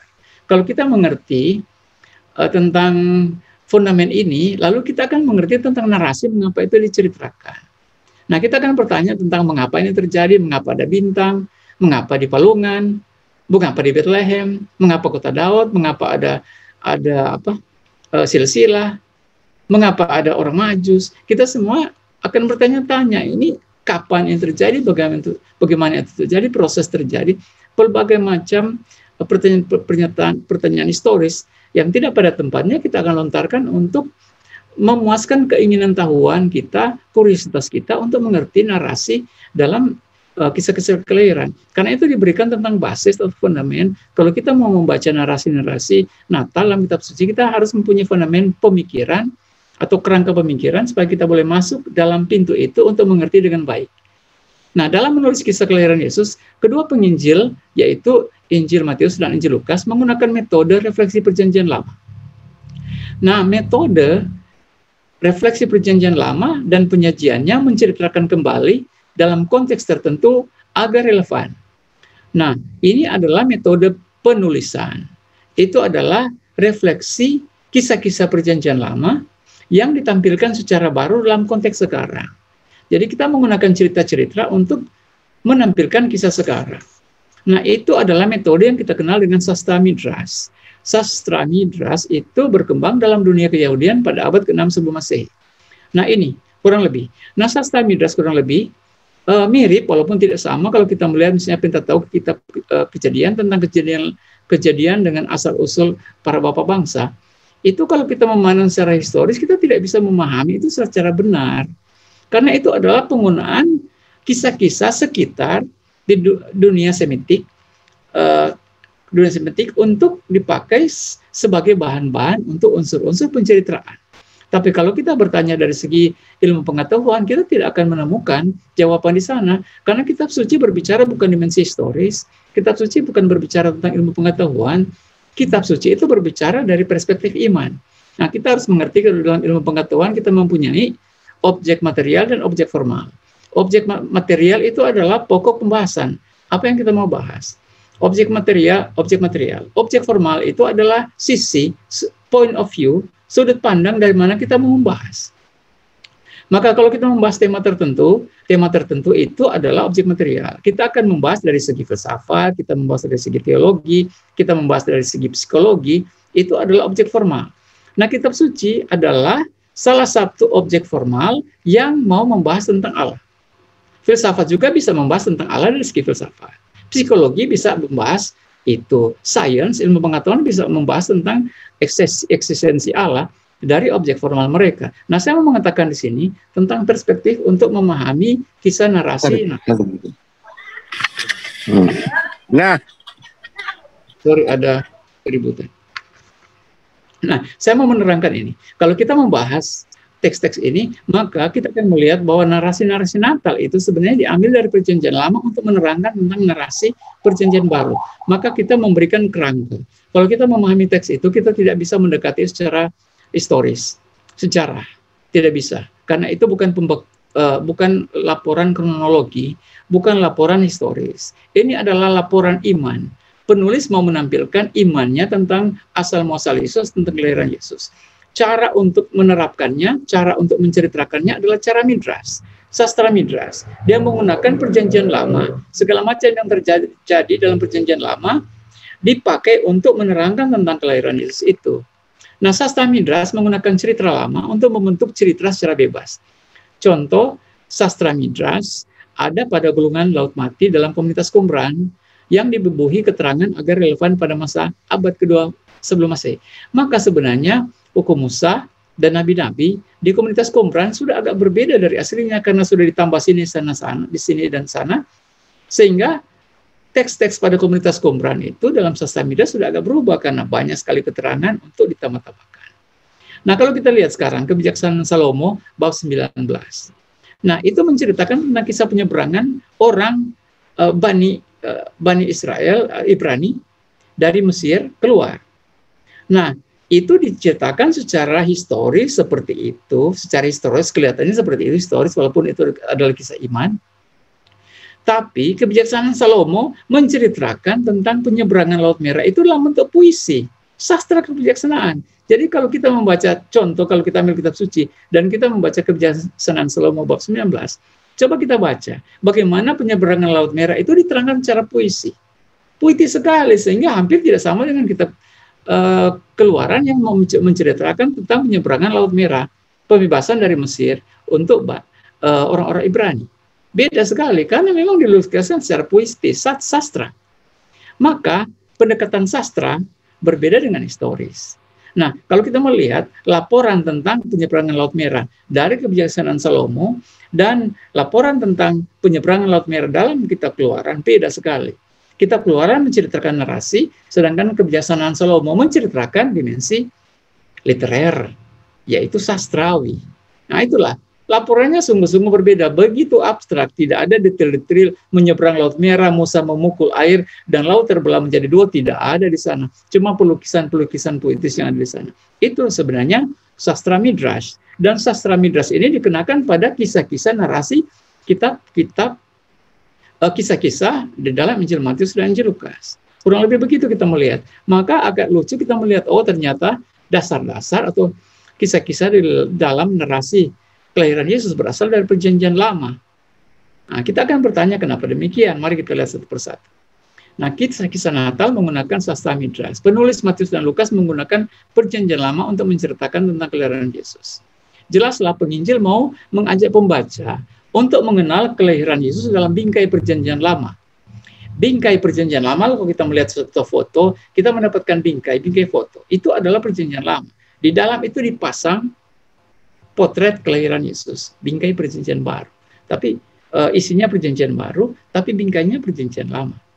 Maka diambillah cerita Perjanjian Lama untuk menceritakan tentang kisah narasi kelahiran Yesus dan seputarnya. Nah, apakah itu legenda atau fakta? Ya, pembunuhan anak di Mesir, pembunuhan anak-anak di Bethlehem, itu sejarah atau fakta? Fakta sejarah atau legenda? Atau mitos? Para Majus datang, itukah sejarah atau mitos? Ya, Maria mendapatkan kabar dari malaikat, itu sejarah, fakta, atau legenda? Nah, kita akan bertanya, berbagai macam hal itu bisa terjadi, bukan? Penyingkiran ke Mesir, kembali ke Mesir, kembali dari Mesir. Apakah itu legenda? Ya. Kemudian para gembala datang, itu betul atau tidak? Lahirnya di Bethlehem, betul atau tidak? Ini orang berbicara antara dua sisi, tarik-menarik, legenda, mitos, atau fakta, sejarah. Kita melihat begitu. Semua kisah Natal dalam Injil Matius dan Lukas sepenuhnya adalah kisah-kisah Perjanjian Lama yang ditransformasi dengan sastra Midras menjadi kisah Perjanjian Baru yang menceritakan tentang kelahiran Yesus. Semua isinya tentang kelahiran Yesus dan seputarnya, tetapi kisah-kisah yang dicopot diambil dari Perjanjian Lama. Itu cara orang menerangkan tentang kelahiran Yesus. Mengapa demikian? Kenapa? Kelahiran secara historis pasti ada. Tapi siapa yang memberikan laporan tentang kelahiran Yesus? Maria dan Yosef yang tahu tentang itu. Apakah kita punya sumber? Kalau kita mempunyai buku-buku apokrif, banyak sekali buku apokrif tentang berbicara tentang kelahiran Yesus, berbicara tentang Maria, buku apokrif yang tidak masuk dalam kanon kitab suci, juga tentang masa muda Yesus yang hilang sesudah umur 12 tahun, sampai dengan umur 30 tahun pada saat dia berkiprah, antara 12 tahun sampai 30 tahun, itu kan hilang. The lost years of Jesus, tahun-tahun dari Yesus yang hilang, tidak dilaporkan dalam kitab suci. Itu adalah apokrif. Kadang-kadang lucu mendengarnya, tetapi kita tidak tahu. Orang cuma berusaha untuk mendeskripsikan apa yang tidak ada dalam kitab suci. Karena itu disebut apokrif, yang tidak masuk dalam kanon. Nah itu. Tetapi yang ada adalah bahwa mereka mengambil dua penulis Injil ini, Matius dan Lukas, mengambil kisah Perjanjian Lama untuk menceritakan ini, karena mereka tidak mempunyai akses. Kapan Yesus lahir, di mana ia lahir, bagaimana bisa begitu dia lahir. Mereka mempunyai dalam benak mereka, Yesus lahir sebagai manusia yang bukan biasa. Dia lahir sebagai manusia ilahi yang luar biasa. Pasti settingnya begitu seperti itu. Nah kalau kita mau bertanya, ini fakta atau sejarah? Mengapa para penginjil menampilkan hal seperti begitu? Mengapa mereka menampilkan legenda? Mereka menampilkan mitos. Bukan demikian, itu bukan mitos dan legenda. Itu adalah kisah sejarah yang diceritakan atas cara midras. Mereka menceritakan menggunakan kisah Perjanjian Lama untuk menceritakan apa yang di benak teologi mereka terjadi. Kita tidak tahu apa yang sebenarnya terjadi. Kalau kita mau bertanya dari perspektif sejarah, tepatnya bagaimana? Apa dasar-dasar, apa rujukan, apa referensi kelahiran Yesus, apa referensi orang Majus, apakah kita bisa melihat dan menurut sejarahnya, runtutnya dari mana itu berasal orang-orang Majus itu, dari mana? Dari Persia, dari Babilonia. Mengapa? Itu bintang itu dari mana? Nah, kita akan bisa merujuk sebenarnya bagaimana secara historis itu bisa terjadi, tetapi pengalaman bahwa pertanyaan-pertanyaan itu adalah pertanyaan yang tidak pada tempatnya. Karena pertanyaan-pertanyaan itu adalah pertanyaan-pertanyaan historis ilmu pengetahuan. Sedangkan narasi-narasi dalam kedua Injil ini, narasi tentang kelahiran Yesus dan seputarnya, bukan narasi seperti yang dimaksudkan itu, bukanlah narasi historis. Itu adalah narasi teologis. Mereka menggunakan kisah-kisah untuk merancang teologi kelahiran.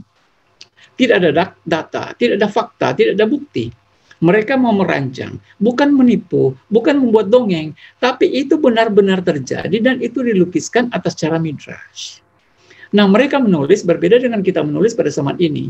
Kita menulis pada zaman ini berbasis pada fakta, data, sejarah, kronologi, tanggal, waktu, tempat, kejadian.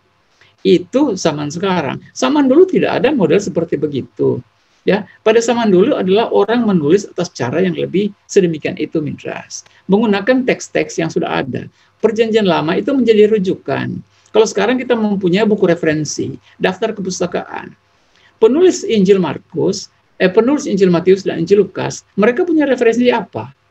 Kita mempunyai referensi sebagai catatan kaki dalam keterangan-keterangan artikel akademik, skripsi atau disertasi tesis. Nah, di sana mereka menggunakan apa sebagai referensi dan kepustakaan? Mereka menggunakan Perjanjian Lama untuk mereferensikan data-datanya yang ada. Sedangkan waktu menulis tentang Injil, mereka juga mereferensi tentang bahan-bahan baku yang kuno, sabda-sabda Yesus. Bahan-bahan asali dari mana ketiga Injil, bahkan Injil Yohanes juga mengambil bahan-bahannya. Tapi merancangnya itu, mereka mempunyai referensi juga untuk narasi Natal dari Perjanjian Lama. Kisah kerja Perjanjian Lama itu menjadi referensi. Itu diambil untuk menceritakan kisah-kisah Natal. Itulah yang terjadi sekarang ini. Maka kalau kita bertanya legenda atau fakta, kita tidak bisa menjawab. Itu bukan legenda, itu pun bukan sejarah atau fakta. Itu adalah kenyataan iman. Laporan iman tentang suatu hal yang secara historis terjadi, tapi dalam gaya midrash. Supaya kita memahami. Maka kalau kita bertanya tentang kisah-kisah Natal, kita jangan salah bertanya. Karena itu adalah midrash. Bagaimana penulis mau menerangkan tentang sejarah kelahiran Yesus dari perspektif teologi. Terjadilah demikian. Maka kalau kita bertanya mengapa begitu, itu bukan dongeng. Kalau saya mau mengatakan dalam penelitian, saya mengatakan kelahiran Yesus barangkali lebih dahsyat daripada yang ditampilkan oleh kedua penginjil ini. Bahkan lebih dahsyat. Tapi siapa yang melukiskan itu? Secara kelihatan atau invisible, tak kelihatan, itu lebih dahsyat yang terjadi sebenarnya. Siapa yang memelihara malaikat? Barangkali itu ditampilkan oleh penginjil ini. Malaikat dan rombongan para malaikat yang bersukacita setelah visitasi daripada para gembala. Barangkali lebih dahsyat daripada itu kalau kita mau lihat. Tapi apa yang dilaporkan begitu, itu sudah cukup untuk menampilkan teologi kedua penginjil, Matius maupun Lukas, dalam menampilkan asal-muasal kelahiran Yesus. Itulah memberikan fondamen kepada kita untuk mengerti narasi-narasi Yesus adalah sastra midrash. Untuk mencoba menerangkan tentang asal Yesus. Yang barangkali bisa lebih dahsyat daripada itu, who knows, hanya Maria dan Yosef yang tahu. Dan Bapa di surga yang tahu. Tetapi apa yang sudah dinyatakan, apa yang diceritakan, itu adalah pengalaman iman tentang Yesus yang adalah Putra Allah yang luar biasa, dan setting kelahirannya begitu dramatis dan begitu mencengangkan, dan membuat kita lebih memahami Allah dan mengerti Allah lewat kisah midrash, dalam sastra midrash tentang kelahiran. Kalau begitu maka pertanyaan soal pembuktian peristiwa tanggal itu tidak mendapatkan kepuasan jawaban. Legenda atau mitos pasti bukan. Ini peristiwa iman dan peristiwa ilahi. Apakah ini peristiwa historis? Bukan juga. Kita mau melaporkan peristiwa iman, bukan legenda, dongeng nenek tua. Bukan. Bukan juga mitos. Bukan juga peristiwa-peristiwa historis. Bukan. Apalagi kalau itu peristiwa kronologis. Itu bukan sama sekali. Ini adalah cerita iman untuk menampilkan tentang kelahiran Yesus. Supaya kita mempunyai kerangka untuk mengerti. Satu-satunya fakta sejarah. Fakta sejarah dalam kedua penginjil ini, di mana terletak? Fakta sejarah terletak dalam 3 pribadi yang diceritakan. Ditambah dengan 3 hal yang ditambah dengan 1. Tentu rumah. Ada pertama, mendapatkan data sejarah. Ketiga pribadi itu Yesus, Maria, dan Yosef. 3 pribadi itu adalah hal yang dilaporkan baik oleh Matius dan juga oleh Lukas. Kedua Injil ini berbicara tentang hal yang sama. Yang lain mereka berbicara tentang hal yang berbeda. Nah, kita sudah melihat sebenarnya tadi laporan tentang narasi daripada Injil Matius amat berbeda dengan laporan narasi kelahiran Yesus yang dilaporkan oleh Injil Lukas. Amat sangat berbeda. Karena itu kita tidak bisa membuat satu kronologi. Tapi dalam perbedaan narasi itu ada hal yang menjadi kesamaan. Dan kesamaan itu adalah Yesus, Maria, dan Yusuf. Kedua, mereka itu keturunan Daud. Ketiga, rumah mereka itu di Nazaret. Dan Herodes adalah raja orang Yahudi pada saat kelahiran Yesus. Hal ini adalah data yang bisa tergolong historis, tetapi mau memang menyatakan kisah iman. Kalau menyatakan historis, tidak ada historis. Kalau mau paksa, mana data sejarah? Data sejarah adalah Yesus, Maria, dan Yosef sebagai hal yang ditampilkan secara sama. Kalau mau mengatakan Injil sinoptik fakta sejarah, yaitu karena menampilkan satu. Injil Matius menampilkan Yesus, Markus, Lukas, Yohanes menampilkan Yesus. Kalau 4 sisi menampilkan Yesus, fakta sejarah pada Yesus, di mana dia pergi tidak menjadi masalah penulis Injil. Baik, ada keduanya. Sekarang pertanyaan, apakah keduanya bisa dipadukan? Dari segi kronologi, tidak bisa dipadukan karena kedua penginjil bukan berbasis kronologi, tapi berbasis teologi, mempunyai rancangan berbeda, dan masing-masing menggunakan kisah perjanjian lama untuk melayani teologi kelahiran Yesus dalam Injil masing-masing. Jadi kita tidak bisa memadukan kisah-kisah yang ada dalam Matius dan Lukas, bertabrakan kalau kita melihat, ya, bertabrakan. Contoh, saya mau kasih contoh, misalnya Injil Matius, sesudah kelahiran ada penyingkiran ke Mesir karena karena Herodes hendak membunuh setelah laporan daripada 3 orang Majus. Herodes mau membunuh Yesus, maka semua anak di di Bethlehem harus dibunuh. Mungkin salah satu yang akan dibunuh adalah Yesus. Maka menyingkirlah ke Mesir berdasarkan mimpi yang diberikan kepada Yusuf. Supaya mereka membawa anak itu karena Herodes hendak membunuhnya. Mereka lari. Tapi dalam Injil Lukas berbeda sekali. Justru sesudah kelahiran, dalam Injil Lukas, sesudah kelahiran, 8 hari sudah kelahiran, Maria dan suaminya Yusuf membawa itu ke Bait Allah, membawa Yesus ke Bait Allah. Di sana ada Simon dan Hana yang menatang bayi Yesus, yang menanti kegenapan janji mesianik. Jadi coba kita lihat, kita tidak bisa memadukan kedua laporan narasi daripada kedua Injil ini. Injil Matius sudah kembali. Injil Matius sudah pergi ke pelarian, yakni adalah Mesir. Mereka dilarikan ke sana karena Herodes. Sementara Lukas sesudah kelahiran langsung bawa ke Bait Allah. Ini tidak bisa ketemu. Kita tidak bisa memadukan kedua unsur ini. Lalu ini sedikit bertabrakan, kacau balau, bukan? Karena apa? Nah, kalau kita bertanya, kenapa ke sana, kenapa ke sini? Kenapa ini aman-aman saja yang terjadi pada narasi daripada Lukas? Aman-aman saja. Kenapa dalam Injil Matius seperti ada kesimpang siuran? Malah ada kisah dramatis, pembunuhan. Ini tidak bisa. Mengapa tidak bisa? Karena dua teologi yang berbeda dicatat oleh Matius maupun oleh Lukas. Masing-masing ada teologi untuk membangun teologi narasi tentang kelahiran Yesus berbeda, baik dalam Matius maupun dalam Injil Lukas. Tidak bisa disinkronkan, bertambah-tambah disusun supaya jadi kronologi. Mari kita gabungkan Matius dan Lukas. Tidak bisa sama sekali. Nah, kisah dalam Matius adalah silsilah Yesus, kelahiran Yesus, orang Majus, penyingkiran ke Mesir. Pembunuhan anak-anak di Bethlehem kembali dari Mesir. Kalau dalam Injil Lukas berbeda. Oke, pemberitahuan kelahiran Yesus, Maria mengunjungi Elizabeth, kelahiran Yesus, Yesus dibawa ke Bait Allah. Jadi amat sangat berbeda. Kunjungan para gembala di sini tidak ada sama sekali, amat sangat berbeda. Orang Majus tidak ada di sana. Penyingkiran ke Mesir tidak dalam Injil Lukas. Kembali dari Mesir tidak ada Injil Lukas. Silsilah tidak ada Injil Lukas. Tapi Injil Lukas berbicara tentang hal yang lain. Tidak bisa dipadukan karena kronologi memang sungguh-sungguh amat berbeda. Baik. Nah sekarang dalam Injil Matius. Tentang Injil Matius kita lihat. Pemenuhan nubuat perjanjian lama hadir dalam Sang Mesias. Matius memberikan data-data tentang pemenuhan perjanjian lama terhadap hadirnya Sang Mesias. Kelahiran dari seorang perawan di Bethlehem, tentang Mesias, yaitu kelahiran dari seorang perawan, tentang tempatnya di Bethlehem, tentang pengungsian ke Mesir, pemenuhan anak yang tak bersalah, dan tempat tinggal mereka nanti di Nazaret. Itu pemenuhan semua tentang perjanjian lama terjadi. Nah kita lihat silsilah dalam Injil Matius. Mari kita melihat silsilah Injil Matius. Nah kita akan melihat hal-hal yang sungguh-sungguh bisa kita pahami setelah kita melihat keterangan ini. Matius berusaha menelusuri asal-usul Yesus dari keturunan Daud. Saya sudah mengatakan ini adalah narasi Midrash. Jangan kita mengerti. Kalau kita mengerti silsilah ini tidak cocok dengan silsilah yang benar yang ada dalam perjanjian lama. Tidak sama sekali, karena ada 4 raja yang tidak dimasukkan, ada raja yang double, bukan? Jadi kalau kita melihat ini tidak seperti itu. Ini sasa Midrash, pokoknya penulis mau menulis satu teologi. Nah, bagaimana itu diterangkan? Coba kita lihat silsilah hidup Yesus. Silsilah ini terdiri dari 3 kelompok, ya. Masing-masing terdiri dari 14 nama. Alasan menggunakan 14 nama. Jadi 14 nama yang pertama kalau kita buka Injil, ya, Matius, ada silsilah. Silsilah itu terbagi dari 3 kelompok atau 3 periode. Periode pertama itu 14 raja, periode kedua itu 14 raja, periode ketiga 14 raja.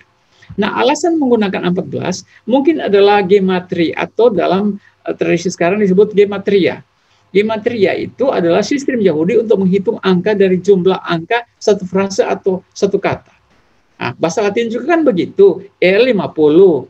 Itu kalau kita pakai angka Latin mungkin itu 1i, X itu 10, begitu ya.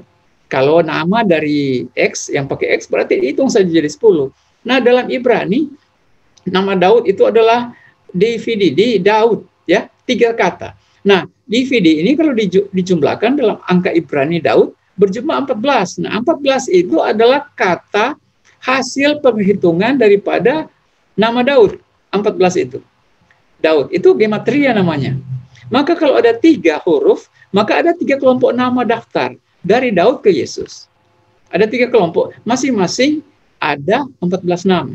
Nah, kita sudah lihat bahwa 14 nama itu adalah perhitungan daripada nama Daud. Ada 14 orang tiap kelompok, 14 raja 14 keturunan, 14 keturunan dalam tiap kelompok. Ketiga titik itu adalah pertama, pergantian 3 sejarah Israel. Jadi pertama Abraham, kemudian Daud, kemudian pembuangan. Nah, Abraham keturunan perjanjian. Daud adalah pendasar dinasti kerajaan. Pembuangan adalah permulaan Yudaisme. Maka dari dinasti Daud ke mahkota Yudaisme dalam diri Yesus. Injil Matius menampilkan Yesus sebagai Daud yang baru. Jadi kita mau lihat 14 orang pertama, keturunan pertama, bukan raja-raja, tapi keturunan. Oke. Dari Abraham sampai kepada Daud itu 14 orang pertama. Dari Daud sampai pembuangan 14 orang kedua. Ini 3 periode. Periode para bapak bangsa, periode kerajaan Daud, dan periode pembuangan. Ada 3 masa. Mengapa disebut 3 masa itu? Karena 3 periode. 14 keturunan, 3 periode. 14 pertama, 14 kedua, dan 14 ketiga. Itu periode perjanjian, dan kemudian periode dinasti kerajaan, ya, Raja Daud, Saul, Salomo, dan raja-raja penggantinya, sampai pada pembuangan, sampai pada Yudaisme, pembuangan sampai Yudaisme. Jadi dari Abraham ke Daud, Daud ke pembuangan, pembuangan ke akhir Yudaisme dalam diri Yesus. Nah, 3 ini adalah angka kepenuhan sebenarnya. 3 periode masa yang berpuncak kepada Yesus. Nah, kemudian akhir daripada periode ketiga itu adalah masa Yudaisme. Sesudah pembuangan, Yudaisme kan terbentuk pada masa pembuangan. Mengapa mereka disebut orang Yahudi? Oke, disebut Yudaisme pada masa pembuangan, selanjutnya disebut masa Yudaisme. Jadi masa perjanjian, masa pembuangan, masa perjanjian, masa dinasti kerajaan, dan masa Yudaisme. Di akhir daripada masa Yudaisme kita mendapatkan Yesus, dan di sini Yesus ditampilkan oleh Injil Matius sebagai asal keturunan Daud. Dia ada mahkota Yudaisme. Oke. Berikut kelahiran Yesus. Sesungguhnya anak darah itu akan mengandung dan melahirkan seorang laki-laki. Kalau kita lihat, semua dari perjanjian lama dipakai. Ini adalah teks Yesaya. Yesaya berasal dari umat Israel abad ke-8. Saat itu Raja Yerusalem Ahaz yang tak berputar takut invasi Assyria. Nabi Yesaya menegurnya dan meneguhkan hatinya bahwa dinasti Daud tak akan terputus atas Israel. Allah tak akan meninggalkan umatnya. Ia akan selalu berpihak pada kita dan beserta kita sebagai Immanuel. Nah, konsep Immanuel di sini ada pada Yesaya sebenarnya. Dan Injil Matius 1:23 dan Yohanes 1:14 memiliki akarnya pada teks Yesaya itu. Nah, anak darah itu kalau kita membaca teks Yesaya, anak darah itu akan mengandung. Itu adalah harapan pada saat itu kan, harapan akan pupus. Yerusalem akan dihancurkan oleh tentara Assyria. Ahaz yang tidak berputra akan hancur. Demikian tidak ada lagi keturunan Daud. Yesaya menegur tidak. Akan ada anak darah yang akan melahirkan. Itu semua dari kelahiran Yesus ini berasal dari sana. Kemudian Matius 2, orang-orang Majus, ya. Di sana ada keterangan tentang Bethlehem, tanah Yehuda, sekali-sekali bukanlah yang terkecil di antara mereka yang memerintah Yehuda, karena daripadamu lah akan bangkit seorang pemimpin yang akan mengembalakan umatku Israel. Ini dalam dimensi orang-orang Majus. Ini berasal dari Mika. 5:1-3 yang memberi harapan dan jalan keluar dari kemelut politis akibat raja yang berkuasa saat itu. Dia berharap akan mendapat seorang gembala yang baik seperti Daud, dan ia akan muncul dari Bethlehem. Dan engkau Bethlehem tanah Yehuda. Nah, itu sebenarnya sudah menjadi nubuat Mika. Mengapa ada Bethlehem? Di mana orang Majus dituntun ke arah Bethlehem dengan bintang penunjuk. Nah, bintang yang menuntun para Majus itu berasal dari perjanjian lama tentang bintang yang menuntun Ratu Sheba. Ya, untuk datang kepada Raja Salomo di Yerusalem. Di sini Matius menggunakan bintang itu yang menuntun Ratu Sheba untuk bertemu dengan Raja Salomo yang penuh dengan kebijaksanaan. Ratu Sheba bertemu dengan sang raja.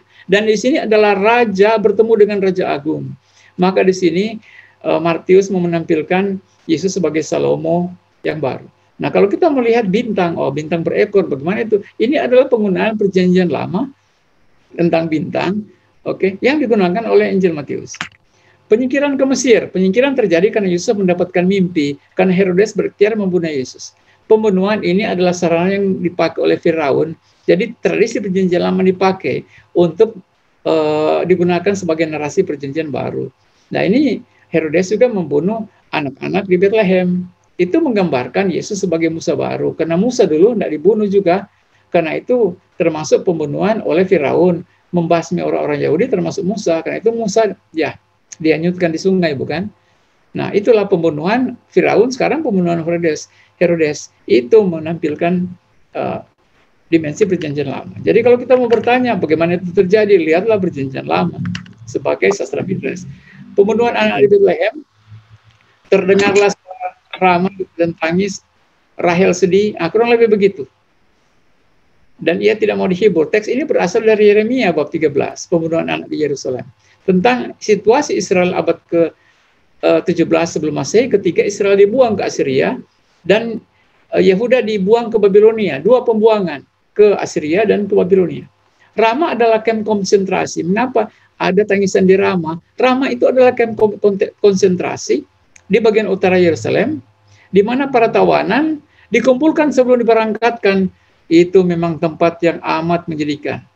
Sebelum mereka diberangkatkan, mereka dikumpulkan di Rama, bagian utara Yerusalem. Penuh tangisan di sana. Di situ juga terletak pekuburan Rahel yang menangis. Karena anak-anaknya sudah tidak ada dan ia tidak mau dihibur.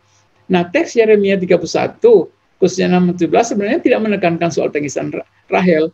Karena Yeremia sebenarnya memberikan satu harapan. Di tengah tangisan ini nanti ada warta sukacita, kamu akan kembali, jangan takut.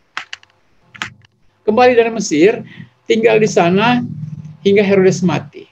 Hal ini terjadi supaya genaplah yang difirmankan Tuhan oleh Nabi, dari Mesir kupanggil engkau. Ini berasal dari perjanjian lama juga, dari Hosea bab 11. Hosea merefleksikan iman akan Allah yang menuntun umatnya. Ia memanggil Israel dari penjajahan Mesir untuk keluar, untuk kembali. Dan ini juga terjadi pada putra yang mengungsi ke Mesir kembali. Itu sebenarnya Allah memanggil kembali orang Israel yang dibuang di Mesir, dari penjajahan Mesir. Dan ini Allah memanggil putranya kembali. Mereka yang mau membunuh anak itu sudah mati. Sebenarnya cuma satu yang mau membunuh Herodes. Tapi kata mereka ini adalah latar belakang dari Keluaran 4:19, yakni mereka yang memerintah Raja Firaun. Para sekutunya dan para orang pemerintahan sudah mati semuanya. Kurang lebih begitu. Jadi tradisi perjanjian lama ditarik ke perjanjian baru. Sekarang Injil Lukas, waktu kita sudah habis. Ya, Pastor, silakan 5 menit lagi, silakan. Oke, saya habiskan. Panjang sekali waktunya. Pendek sekali waktunya. Kisah-kisah dalam Injil Lukas. Oke, pemberitaan tentang kelahiran. Dalam Injil Lukas ada pemberitaan kelahiran Yesus, Maria dan Elizabeth, kelahiran Yesus, dan gembala-gembala. Ya, ini sama sekali akun atau laporan narasi yang amat berbeda dengan Matius, amat sangat berbeda. Oke. Injil Lukas mempunyai laporan berbeda. Setelah Yesus lahir, tidak ada pengungsian ke Mesir. Injil Lukas memiliki kunjungan ke orang Majus. Orang Majus representasi masyarakat kelas atas. Yang ada adalah kunjungan dari para gembala, representasi masyarakat kelas bawah. Injil Lukas mencatat sesudah kelahiran Yesus ke Bethlehem, Maria dan Yusuf malah ke Bait Allah. Jadi memang ini laporan yang sungguh-sungguh berbeda. Dan ini menampilkan kronik berbeda antara Matius dan Lukas. Jelas itu disebabkan karena rancangan teologi keduanya amat berbeda. Lukas mau menampilkan dimensi yang teratur, Matius lebih yang dramatis. Berbeda, supaya orang tahu ini benar-benar adalah putra Allah dan Mesias, atas cara Matius dan atas cara Lukas. Ini adalah, saya tambahkan saja di sini, dasar biblis. Rosario peristiwa gembira, tadi saya bicara tentang Maria, bukan peran Maria dalam masa Advent. Nah sebenarnya Rosario itu peristiwa gembira pada masa yang saya terangkan tadi, pada masa Advent. Dasarnya pada sebenarnya Injil Lukas, bukan pada Injil Matius, bukan. Kalau Injil Matius kita mendapatkan peristiwa, bukan peristiwa gembira, peristiwa malapetaka, bukan peristiwa dramatis, bukan. Pembunuhan anak di Bethlehem, bagaimana itu menjadi peristiwa Rosario? Dasar biblis peristiwa Rosario ada pada Injil Lukas. Maria menerima kabar dari malaikat Gabriel, Maria mengunjungi Elizabeth, itu Injil Lukas. Maria dilahirkan di Bethlehem, Yesus dilahirkan di Bethlehem, Yesus dipersembahkan dalam Bait Allah, Yesus ditemukan dalam Bait Allah. Ini peristiwa Rosario sebenarnya berakar pada Injil Lukas. Maka sebenarnya sebagaimana masa Advent mempersiapkan sebenarnya kedatangan bersama Bunda Maria, kedatangan Yesus. Ini sebenarnya dasar biblis peristiwa Rosario, peristiwa gembira. Itu adalah dasar-dasar kita juga mendoakan Rosario pada masa Advent ini, menggunakan peristiwa gembira sebenarnya untuk mempersiapkan tentang kelahiran Yesus atau narasi-narasi seputar kelahiran Yesus. Pertama, cuma ada 3 hal penting. Pemberitahuan kelahiran Yesus. Salam hai engkau yang dikaruniai, perkataan malaikat Gabriel kepada Maria bersumber dari Sakaria, Yoel, dan Sefanya. Sabda kenabian kini tak jauh, tapi sudah ada di tengah manusia dalam kelahiran Yesus. Hai engkau yang dikaruniai, kepada Bunda Maria. Ini sumbernya di sana. Sekarang, hai engkau yang dikaruniai, itu menyatakan Yesus segera akan tiba. Engkaulah yang diberi karunia untuk melahirkan Sang Penebus. Roh Kudus akan turun atasmu dan kuasa Allah Maha Tinggi akan menaungi engkau. Kata menaungi bersumber dari Keluaran 40, bilangan 9, awalnya hinggap menaungi kemah suci. Menaungi kemah suci. Lukas ingin menekankan dalam arti ini Maria adalah bait suci, kemah suci Allah di mana Allah tinggal dalam rahim. Roh Kudus akan menaungi, itu sebenarnya Roh Kudus yang menaungi kemah suci. Tempat kediaman Allah sekarang ada pada Maria. Itu di situ kurang lebih sumbernya. Jadi naskah Perjanjian Lama ditarik untuk menerangkan tentang pemberitahuan kelahiran Yesus. Sebab bagi Allah tidak ada yang mustahil. Ini mengacu pada Perjanjian Lama, kitab Kejadian 18, Kejadian 18-14, tentang Sarah yang mandul memperoleh anak secara ajaib. Ini mustahil. Bagaimana? Saya sudah tua. Tidak mungkin. Tapi diambil untuk diceritakan kepada Maria. Ini cara Midrash. Maria dan Elizabeth. Kunjungan Maria kepada Elizabeth bersumber pada 2 Samuel. Daud berkata, bagaimana tabut Tuhan dapat sampai kepadaku? Dan Daud menari-nari di hadapan Tuhan karena tabut perjanjian ada padanya. Luar biasa. Dan dia bergembira menari dengan sekuat tenaga. Magnificat juga Maria berasal dari pujian Hana. Pujian Hana tentang kedatangan Yesus. Jadi sebenarnya kurang lebih mirip-mirip. Kelahiran Yesus adalah Injil yang lebih banyak memasukkan, Lukas adalah Injil yang lebih banyak memasukkan unsur sejarah dan penelitian secara saksama. Coba kita baca bab 1 ayat 1-4, karena itu dialamatkan kepada seorang yang terpelajar, Theophilus, ya, maka harus diatur dengan bagus dimensi penelitian, dimensi sejarah tampak pada kelahiran Yesus, yakni Kaisar Agustus yang memerintah 29 SM sampai 14 Masehi, yang menyelenggarakan cacat jiwa sewaktu Quirinius menjadi wali negeri di Syria. Dia menampilkan dimensi historis sedikit banyak di sana. Penyebutan Bethlehem jelas karena Yesus ditampilkan sebagai keturunan Daud. Dan Bethlehem adalah kota Daud. Nah, mengapa di Bethlehem? Ya karena memang itu kota Daud. Seorang pemimpin menurut Nabi Mika akan lahir di Bethlehem. Maka baik Matius maupun Lukas merancang di Bethlehem. Karena apa? Bukan soal Bethlehemnya, soal itu kota Daud. Tepatnya ke Bethlehem karena memang itu adalah nubuat perjanjian lama. Dia harus lahir di Bethlehem. Kalau dia lahir di Galilea Nazaret, bagaimana dia bisa mengatakan dia adalah pemimpin? Karena pemenuhan perjanjian lama Sang Mesias, dia harus lahir di Bethlehem. Maka setting kelahiran Yesus memang harus adalah pemenuhan perjanjian lama, harus di Bethlehem. Dan terjadinya di sana. Daripada akan lahir seorang gembala sejati, suatu nubuat perjanjian lama. Gembala-gembala, peranan malaikat yang menampakkan diri kepada para gembala dan mewartakan tentang kelahiran Yesus, dan sejumlah bala tentara sorga. Demikianlah kisah saya, maaf lebih cepat karena bahannya terlalu cepat karena bahannya panjang, tapi kurang lebih memberikan cakrawala kepada kita tentang Advent dan tentang kisah-kisah biblis atau perspektif biblis tentang kisah-kisah kelahiran Yesus atau narasi tentang nativitas kelahiran Yesus Kristus. Demikian dari saya sebagai pemateri malam ini. Saya kembalikan kepada moderator, Pastor Hirmas, dipersilakan. Sekian dan terima kasih dari saya.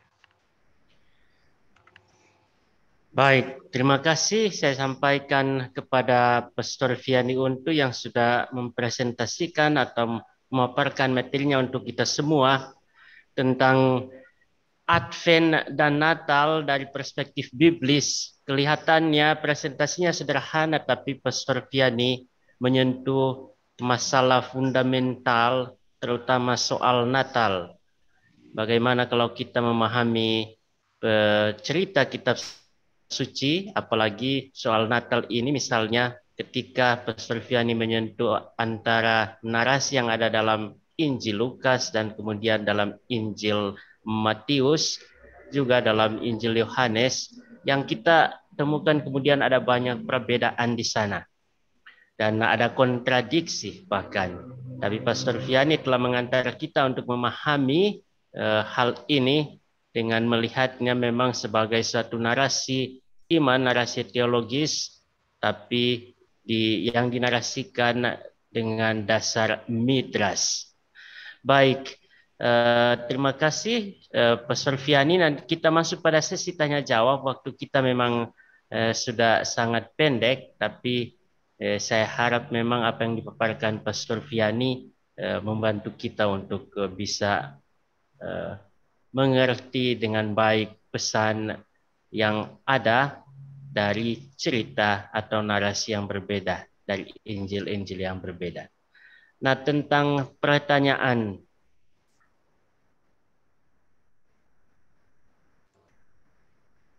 bila ada yang mau memberikan pertanyaan secara langsung, bisa raise hand ataupun komentar. Silakan raise hand, nanti saya akan persilakan. Tetapi saya lihat di kolom chatting, di kolom chat di sana ada beberapa pertanyaan dari Stikom Yosudarso. Ini di namanya Stikom Yosudarso, tapi saya tidak tahu namanya pribadinya. Tapi dia hadir dengan nama Stikom Yosudarso. Nah, saya bacakan, nanti Pastor Vianney nanti silakan memberi komentar. Ada 4 pertanyaan. Saya bacakan saja, nanti Pastor Vianney bisa beri komentar mulai dari mana, silakan dipilih. Pertanyaan pertama, pesan apa yang mau ditekankan atau disampaikan oleh penginjil Matius kepada para pendengar atau pembaca zaman sekarang berkaitan dengan perikop silsilah Yesus yang ditempatkan pada awal Injil. Jadi ini menyangkut silsilah, sudah disinggung tadi, tapi mungkin saudara penanya ini ingin satu ketegasan soal sekali lagi soal pesan yang mau disampaikan lewat silsilah ini. Kemudian pertanyaan kedua, mengapa Daud yang dipilih menjadi keturunan Yesus dan bukan nabi lain sebelum Daud? Padahal Daud pernah melakukan dosa besar, yakni perzinahan dan skenario jahat terhadap Uria. Ini kisah sangat terkenal, kita semua tahu dosa dari Daud. Kemudian pertanyaan ketiga, dalam liturgi Natal tahun ini, bacaan Injil yang dipakai pada misa malam Natal adalah kisah kelahiran menurut Matius. Pertanyaannya, apa pesan dan makna kelahiran Yesus dari Injil Matius ini, khususnya topik-topik yang juga ada dalam Injil Lukas yang membedakan? Pertanyaannya, apa pesan dan makna kelahiran dari kelahiran Yesus dalam Injil Matius? Itu bisa ditegaskan dan bisa disinggung perbedaannya dengan Injil Lukas. Kemudian keempat, saya tidak mendengar peran Santo Yosef. Apakah peran penting Santo Yosef dalam kisah kelahiran Yesus, dan apa yang dapat kami pelajari dari pribadi Santo Yosef? Nah, ini pertanyaan menarik karena tadi disinggung 3 tokoh, itu Yesaya, Yohanes Pembaptis, dan Maria. Tapi pertanyaannya bagaimana dengan Santo Yosef? Pastor Vianney diberi kesempatan untuk memberikan komentar atas pertanyaan-pertanyaan tadi. Baik, kita mulai dari pertama ya. Tentang silsilah Yesus. Nah, apa pesan daripada perikop silsilah Yesus yang ditempatkan Matius ya? Dan itu amat sangat berkaitan dengan pertanyaan keempat tentang Yosef. Saya jawab satu kali saja ini ya. Pertanyaan kedua dan pertanyaan keempat. Pertanyaan silakan. Kalau saya baca di sini, apakah peranan Yosef dalam kisah kelahiran Yesus? Dan apa yang dapat kami pelajari dari pribadi Santo Yosef? Oke, ini lebih aplikasi untuk peranan pribadi Santo Yosef. Oke, saya lebih menerangkan segi umum saja. Mengapa Raja Daud? Oke, dahulu sebelum adanya raja-raja, maka sebenarnya bangsa Israel sesudah hakim-hakim. Ceritanya begini ya. Hakim-hakim adalah periode sesudah Yosua. Sesudah Yosua masuk ke tanah Israel, ke tanah terjanji. Nah, di sana mereka membutuhkan judge atau hakim-hakim yang akan mengadili. Bangsa yang begitu besar tidak mungkin ditangani oleh Yosua. Maka terjadilah hakim-hakim. Hakim-hakim adalah pemimpin di region tertentu yang akan memimpin bangsanya, mengadili di region tertentu. Jika terjadi masalah, harus ada orang yang mengadili. Itu disebut hakim-hakim. Ya, makanya disebut periode hakim-hakim. Setelah periode hakim-hakim berlangsung lama, maka orang Israel menuntut kami membutuhkan seorang raja. Nah, datanglah Samuel untuk mempersiapkan tentang dinasti kerajaan. Samuel lalu menetapkan, ya, raja-raja pertama Raja Saul. Tapi Raja Saul melakukan dosa yang begitu besar. Oke, kalau kita membandingkan dosa yang dibuat oleh Daud, kita tidak bisa membandingkan dalam arti ini. Tapi kalau kita melihat dosa, coba kita lihat dosa yang dibuat oleh Raja Saul. Coba kita lihat dosa yang dibuat oleh Raja Salomo. Justru Raja Salomo menghancurkan negara dan anak-anaknya memecahkan negara itu jadi dua kerajaan yang menghancurkan. Sesudah Salomo, hancur-hancuran itu Yerusalem, orang Israel. Ya, anak-anak dan keturunannya hidupnya juga demikian begitu kalau dibandingkan dengan Daud. Raja Salomo lebih hancur lagi dan menghancurkan kerajaan. Dia masyhur, tetapi karena ambisinya membuat dia bangkrut dan membuat dia kacau balau dan menghancurkan kerajaan. Raja Saul tidak punya kekuatan apa-apa. Dia hanya orang perang, bukan? Sedangkan Raja Daud, mengapa saya mengatakan? Mengapa dia dipilih? Saya mau terangkan kepada kita semua. Mengapa dia dipilih oleh Allah? Nah, mengapa seperti saat pertama dipilih Raja Daud? Raja Saul. Tapi tidak berkenan, maka diganti oleh Saul. Raja Saul hanya berupaya untuk menangani bangsa Israel secara militer, penguasaan dan invasi, dan menetapkan pemenangan-pemenangan di bidang-bidang tertentu. Dia hanya berpikir soal militer. Dia hanya berpikir tentang memerintah. Dia orang yang tidak berpikir tentang Allah. Berikut, saya mau terangkan kepada Anda tentang Salomo. Salomo adalah orang yang tidak berpikir tentang Allah. Dia berpikir tentang kejayaan. Memang dia berpikir tentang kemasyhuran. Semula dia berada pada jalur yang baik, ini Raja Salomo. Tetapi akhirnya dia terjebak di dalam ambisi. Ambisi kemewahan, ambisi kehidupan yang tidak beraturan, ya, dan menghancurkan berbagai macam tempat. Di sisi lain dia baik untuk mengatur administrasi, pada administrasi kerajaan. Pada masanya memang dia masyhur. Karena kebijaksanaan diminta daripada Allah. Allah, tolong beri aku kebijaksanaan. Minta saja salah satu. Allah mengatakan. Salomo mengatakan satu saja kebijaksanaan. Karena itu dikenallah Salomo dengan kemegahan dalam arti kebijaksanaan. Keunggulan kebijaksanaan ada pada Raja Salomo. Karena dia minta satu. Tetapi selanjutnya dia tidak menghayati itu sebagai berasal daripada Allah. Dia melupakan Allah. Di Yerusalem itu kehancur-hancuran. Dewa-dewa asing dibawa lewat istri-istrinya dari berbagai macam tempat yang kafir. Dibangunlah kuil-kuil banyak di Yerusalem, menghancurkan dan menodai.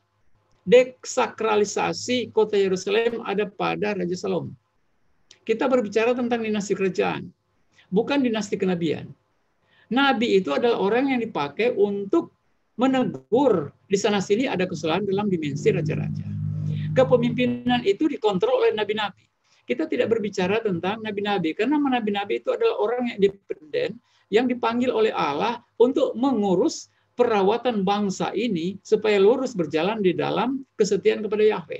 Sehingga kita tidak bisa berbicara tentang keturunan berasal para nabi, tidak ada. Kita berbicara sekarang tentang keturunan dari seorang raja. Karena bangsa Israel dipimpin oleh 3 raja yang diurapi oleh Allah. Nah, Raja Saul dan Raja Salomo, mereka itu tidak berpusing tentang Allah, tentang Yahweh. Hanya Raja Daud yang berpusing tentang Allah. Dia membangun kota Yerusalem, kota Bethlehem, dan membangun kota itu untuk dipersembahkan kepada Allah. Ya, dia membangun kota untuk membangunnya di mana itu adalah tempat dia menyembah Allah, dan di mana Allah itu disembah, dimuliakan hanya Raja Daud yang melakukannya. Karena itu Raja Daud dikenal sebagai seorang penyelamat. Dan di bawah Raja Daud, 2 kerajaan yang terpecah, bukan 2 kerajaan, 2 wilayah yang terpecah setelah masa hakim-hakim, kerajaan utara dan kerajaan selatan dipersatukan. Kekuatan dipersatukan di bawah Raja Daud. Sedangkan Raja Salomo memerintah, kerajaan Israel dan Yehuda hancur berantakan. Bahkan ibadah-ibadah kacau balau. Tetapi pada masa Raja Daud, kerajaan utara dan ke selatan, bagian Israel dan Yehuda dipersatukan di bawah kepemimpinan Daud. Ada satu persemakmuran iman yang dipimpin oleh Daud. Dan dia adalah raja yang sungguh-sungguh mempersembahkan hidup dan daerahnya, kepemimpinan dan pengembalaannya untuk berfokus pada Allah. Karena itu Daud memang mendapatkan hati di mata Yahweh. Dan dialah oleh orang Yahudi dikenal sebagai orang yang akan memberikan garis keturunan kepada raja-raja. Karena dia adalah orang yang setia pada Yahweh, tidak seperti Saul, tidak seperti Salomo. Harus dari keturunan Raja Daud. Oke, ya Salomo juga. Tetapi keturunan itu karena Raja Daud. Dia membangun kota bagi Allah. Karena itu Raja Daud menjadi orang dari mana kerajaan berasal, dan Mesias harus berasal dari situ. Karena itu adalah jalur perjanjian lama, jalur keselamatan, jalur dari Allah. Kita tidak bisa mengambil daripada kenabian. Kalau kita bertanya, mengapa tidak ambil dari nabi-nabi? Nabi-nabi tidak ada urusan dengan sistem kerajaan dan sejarah keselamatan. Nabi-nabi itu hanya adalah suplemen terhadap sejarah keselamatan bangsa Israel, mempunyai fungsi kontrol, menyampaikan warta Allah lewat lidah. Allah menggunakan lidah mereka untuk menyampaikan warta, penyambung lidah Allah atau warta Allah kepada orang Israel. Nah itulah mengapa dia adalah harus keturunan Raja Daud. Dia membangun kota bagi Daud, kota Yerusalem. Dan di Bethlehem itu adalah pusatnya, karena dari situ Daud berasal. Maka seorang pemimpin akan berasal dari Yerusalem, dari Bethlehem. Itulah mengapa disebutkan di situ. Santo Yosef. Nah, di situ sebenarnya ini ada kaitan dengan Santo Yosef. Nah, sebenarnya kelahiran Yesus, ya, kalau saya mau katakan kelahiran Yesus, dikatakan dia berasal dari keturunan Daud. Maka digariskanlah keturunan Daud itu dari keturunan Daud itu menuju Yesus. Maka kelahiran Yesus itu dikaitkan dengan keturunan Daud. Injil Matius mau membuktikan bahwa Yesus itu adalah sungguh-sungguh Mesias. Dan karena Mesias harus lahir di Bethlehem, dan karena Mesias itu harus berasal dari keturunan Daud, maka Matius merancang silsilah untuk membuat rantai yang mengaitkan antara Yesus dengan keturunan Daud. Benarkah Yesus itu keturunan Daud? Maka dibuatlah silsilah. Nah, ayah daripada, bukan ayah dalam arti biologis, ayah dalam sistem patriarkal, Yusuf itu adalah keturunan Daud. Nah, peranan Yusuf di sini itu pertanyaan keempat, ya. Mengapa tidak banyak diberi perhatian? Ya, itu kan karena Yusuf di sini dari segi keutamaan memang ditampilkan. Dia yang menuntun Maria, tetapi dalam silsilah sebenarnya Yusuf itu adalah kaitan atau jembatan antara Yesus dengan Daud. Saya mau mengatakan Yusuf di sini berperan sebagai orang yang menjembatani antara Yesus dan keturunan Daud dari segi mesianik. Ya, dari segi mesianik dia adalah jembatan. Peranan dari Yosef di sana. Tanpa Yosef kita tidak mengatakan dan kita bisa berbicara tentang Yesus anak Daud atau Yesus anak Allah. Karena seorang pemimpin yang sejati sebagai pemenuhan perjanjian lama, dia harus adalah seorang anggota atau keturunan Daud. Kalau dia bukan anggota atau berasal dari keturunan Daud, dia tidak bisa disebut Mesias. Injil Matius mau menekankan kepada kita bahwa dia sungguh-sungguh Mesias. Buktinya ada pada silsilah. Karena ayahnya Yosef secara patriarkal tentu adalah keturunan Daud. Tapi kalau kita berpikir sebenarnya ya, kalau kita berpikir tentang Yosef, sebenarnya Maria juga berasal dari keturunan Daud kalau kita mau lihat dimensi-dimensi seperti itu, bukan? Ya, kalau kita mau melihat. Maria juga kalau kita melihat secara biblis, itu adalah orang yang berasal dari keturunan Daud. Jadi dari dua segi sebenarnya kita tidak mengulas tentang Maria di sini. Kita bisa mengulas lebih lanjut lagi. Sebenarnya dari daging, kalau kita melihat surat Rasul Paulus, dari daging harus berasal. Dari daging adalah keturunan Daud. Sedangkan dari keturunan secara genealogi silsilah dari Yosef. Maka Yesus dari Yosef, pihak Yosef itu keturunan Daud. Tapi dari Maria secara daging dia adalah karena Maria dalam segi tertentu, kalau kita membuat uraian yang khusus tentang itu, tentu Maria akan dikatakan di sini dari surat-surat Paulus dia adalah keturunan Daud. Kalau kita misalnya memberi contoh, kita baca Roma bab 1 ayat 2, oke?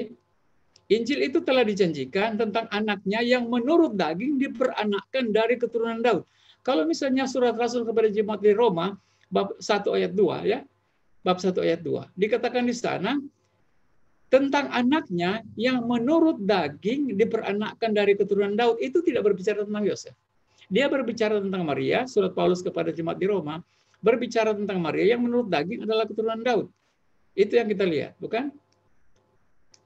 Lukas misalnya, bab 1 ayat 30, kata malaikat itu kepadanya, jangan takut hai Maria, ia akan menjadi besar, Tuhan Allah akan mengaruniakan kepadanya tahta Daud, bapa leluhurnya. Tahta Daud. Ini barangkali secara tidak langsung menunjukkan bukan Yosef loh, tetapi Maria. Allah akan mengaruniakan kepadanya tahta Daud. Itu adalah pesan malaikat kepada Maria. Bukan kepada Yosef, kepada Maria. Jadi sebenarnya dari dua segi, baik dari Yosef maupun dari Maria, Yesus adalah anak Daud. Dari Maria dari daging, dan dari Yosef adalah keturunan patriarkal. Karena Maria itu kalau wanita dalam Keyahudian tidak masuk di dalam daftar genealogi karena sistem patriarkal, bukan matriarkal. Matriarkal itu adalah keturunan dari pihak wanita. Kalau patriarkal itu adalah keturunan dari pihak pria. Tidak boleh dong dari pihak Maria. Nah, pihak Maria mempunyai peranan kalau itu menyangkut dari daging. Tetapi kalau itu menyangkut dari keturunan Raja Daud, harusnya patriarkal linealnya. Harusnya di situ. Nah, peranan dari Yosef di situ. Nah, keutamaan Yosef adalah orang yang terbuka kepada Allah, orang yang taat kepada Allah lewat malaikat, orang yang mau mempersembahkan diri kepada Allah lewat hal itu, kesetiaannya, kekudusannya, ketaatannya luar biasa. Nah, itu barangkali keutamaan-keutamaan yang ada pada Yosef sebagai bapa yang baik di tengah pengorbanan, penuh pengorbanan diri untuk menerima, penuh pengorbanan diri untuk menerima apa yang sebenarnya tidak ada di dalam kerangka pemikirannya, bahwa Maria itu sudah mengandung tanpa berhubungan dengannya. Itu kan satu penderitaan yang luar biasa, tetapi ia terbuka terhadap Allah. Luar biasa keutamaan satu Yosef. Banyak keutamaan yang kita bisa lihat di sana sebenarnya. Tidak bisa dibahas satu persatu malam hari ini, bukan karena waktu kita terbatas, tapi kurang lebih itu yang saya bisa jawab. Mengapa Daud dipilih? Nah, tinggal satu ya. Dalam tahun ini liturgi Natal berbicara tentang kelahiran Yesus menurut penginjil Lukas. Oke? Penginjil Matius. Apa pesan makna kelahiran Yesus dalam Injil Matius dan membedakan dengan pesan kelahiran Yesus dalam Injil Lukas? So kita lihat. Kalau kita lihat kelahiran Yesus dalam Injil Matius ya, kisah-kisah kelahiran sebenarnya mirip kisah kelahiran dalam Injil Matius dan Injil Lukas. Keduanya mirip kurang lebih tentang kisah kelahiran ya. Kalau saya mengatakan pembunuhan anak, kisah kelahiran Yesus dalam Injil Matius, kalau saya mau mengatakan di sini ya, kelahiran Yesus di sini langsung oleh Injil Matius tentu kelahiran Yesus dikaitkan dengan Yusuf di sana, suami yang tulus. Kemudian keduanya berbicara tentang proses ke Bethlehem, ada cacat jiwa, semuanya di sana. Kurang lebih sama dengan Injil Lukas yang berbicara tentang kelahiran Yesus. Kalau kita mau melihat kelahiran Yesus yang ditampilkan oleh Lukas kurang lebih sama. Tetapi kalau saya mau berikan warta dalam kedua hal ini, kita mengambil sebenarnya intinya sama sebenarnya, tetapi mungkin point of view berbeda. Kalau kita ambil saja dari Injil Matius ya, tentang kisah kelahiran Yesus. Oke. Di sini kisah kelahiran Yesus dalam Injil Matius berbicara tentang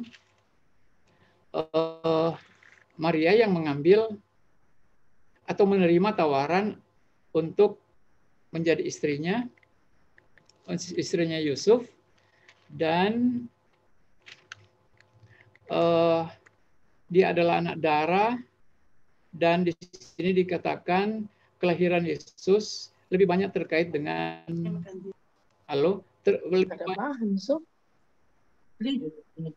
beli boleh. Sorry, ada gangguan. Nanti mau suruh pamak.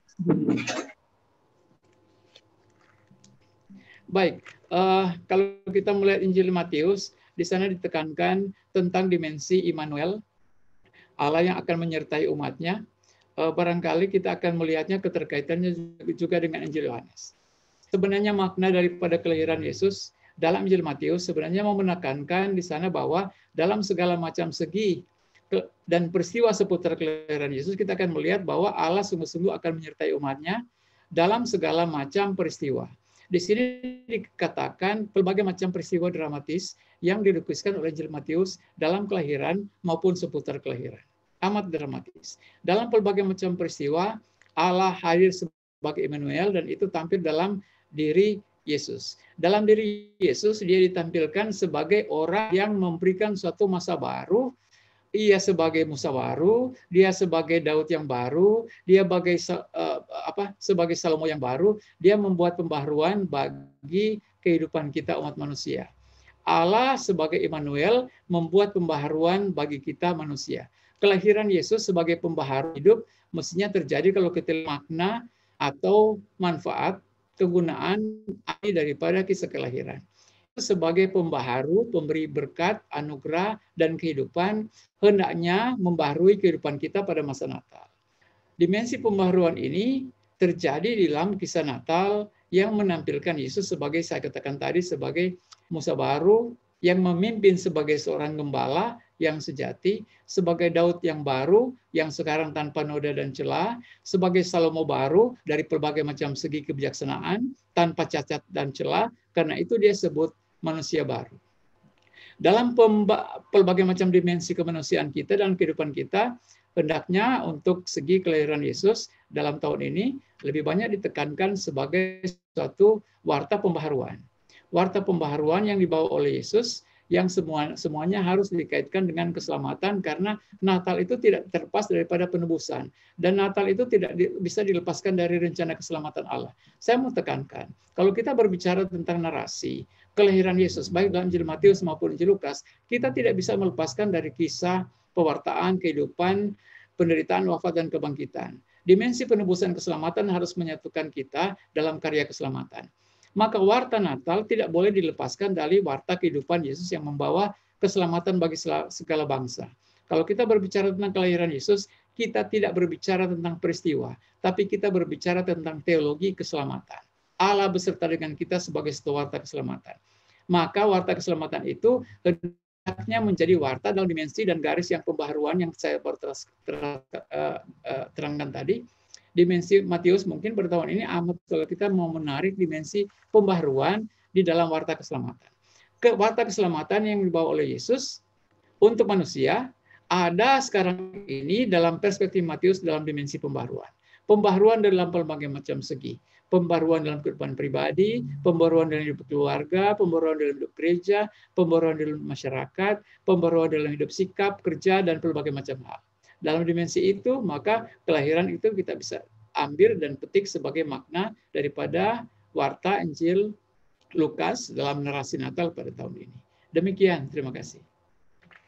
Baik, terima kasih Pastor Vianney untuk atas jawabannya. Saya kira sudah cukup dan jelas bagi kita.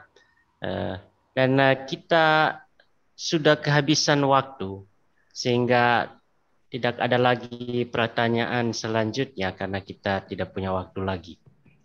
Dan sebelum kita mengakhiri, saya mau mengajak kita untuk memberikan aplaus kepada pemateri kita, Pastor Vianney Untu. Silakan beri reaksi. Ini aplaus virtual. Tapi saya kira hati kita juga dan sukacita kita juga kelihatan di sana. Terima kasih yang sudah memberikan aplausnya. Baik, jangan lupa untuk mengisi daftar hadir yang sudah ada di kolom chat. Lalu kemudian ada juga setelah mengisi daftar hadir bisa mengunggah sertifikat Anda secara langsung pada link yang berbeda, tapi sudah ada dalam kolom chat itu, silakan digunakan. Baik, terima kasih kepada Pastor Vianney Untu atas materinya. Sebagai moderator saya mau kasih komentar sangat singkat saja bahwa presentasi dari Pastor Vianney Untut sekurang-kurangnya memberikan kepada kita fondamen atau dasar dari perayaan Natal kita sebagai satu perayaan iman dengan dasar teologis dengan memperlihatkan hubungan antara Yesus dengan perjanjian lama sebagaimana yang ditulis dan dipresentasikan oleh penginjil kita, terutama Injil Matius. Dan saya ingat Injil Matius ini tadi juga disinggung oleh Pastor Vianney sebagai Injil penggenapan. Kalau dalam bahasa Italia disebut Il Vangelo del Compimento. Jadi setiap kali ada peristiwa tentang Yesus berhubungan dengan apa yang ditulis dan dibuatkan oleh Nabi dalam perjanjian lama, sehingga genaplah yang tertulis seperti yang dikatakan oleh Nabi, dari Mesir kupanggil anakku, juga disinggung oleh Pastor Vianney tadi. Jadi kita tahu dan kita yakin bahwa apa yang kita imani adalah yang benar, dan karena itu dengan keyakinan mari kita menyongsong Natal dan merayakannya, menerima Yesus tapi juga menantikan kedatangannya yang kedua. Baik, sebelum kita mengakhiri dengan dokumentasi mengambil foto, sebelum saya serahkan kembali kepada MC, saya akan memberikan kesempatan kepada Kaprodi, Kepala Program Studi Teologi, Pastor Anton Tukiran, untuk memberikan sambutan. Karena ini adalah sesi yang keempat, sesi terakhir dari paket kedua kita, paket seri webinar teologi kita, maka saya akan berikan kesempatan kepada Ketua Prodi Teologi untuk memberikan sambutan, karena nanti tahun depan kita akan berjumpa lagi tentu dalam seri webinar, tetapi dengan paket selanjutnya, yaitu paket yang ketiga. Pastor Anton, bisa dengar saya? Ya, saya bisa dengar. Silakan, kabar Pastor saya Anton. agak keras ya, tapi oke, tidak apa-apa. Baik, saya hanya mau mengucapkan terima kasih kepada para pemateri dalam semester ini, Pastor Stanley Pondaa, Pastor Julius Saletia, Pastor Amri Wuri Timur, dan terakhir malam ini Pastor Vianney Untu. Presentasi dari Pastor Vianney Untu ini menjadi bagi kita suatu masukan yang sangat penting dalam mempersiapkan Hari Raya Natal, supaya kita memahami juga teks biblis dan teologisnya. Dan yang berikut terima kasih saya sampaikan kepada para moderator dan tim IT. Tim IT di bawah komando dari Pastor Herb Sumbi, tapi ada beberapa frater di situ, frater Mevri Kewak dan kawan-kawan yang cuma kelihatan sebentar-sebentar. Dan ada satu orang di belakang yang tidak pernah kelihatan tampil, tapi ikut memegang peranan yang sangat penting, yaitu Saudari Kristi Lawaluko. Saya ucapkan banyak terima kasih. Terima kasih yang terakhir ke para peserta. Nah, saya sangat mengharapkan kalau ada masukan dari peserta, baik mengenai tema dan lain-lain, itu sebenarnya Anda bisa memberikan masukan pada kolom evaluasi. Ke depan, kalau ada masukan-masukan, usulan-usulan mengenai tema yang perlu dibahas, kami sangat terbuka menerimanya. Kita akan berjumpa lagi di semester yang akan datang. Sekali lagi saya ucapkan terima kasih kepada semua pihak ikut berpartisipasi dalam acara ini. Waktu selanjutnya saya kembalikan ke moderator. Terima kasih Pastor Anton Tukiran, Ketua Kepala Prodi Teologi Sekolah Tinggi Filsafat Seminari Pineleng, atas sambutan dan ucapan terima kasihnya. Tadi disebutkan pembicara kita dalam paket kedua ini Pastor Stanley yang pertama, tapi yang benar sebenarnya adalah saya sendiri. Aduh, sorry Jadi- Pak Sulaiman. Jadi tapi itu bagus, itu artinya pada paket ketiga Pastor Stanley akan muncul menjadi narasumber kita. Jadi Pastor Stanley kalau hadir saat ini di antara kita, silakan siap-siap, kita tunggu penampil untuk kita semua nanti pada paket ketiga tahun depan.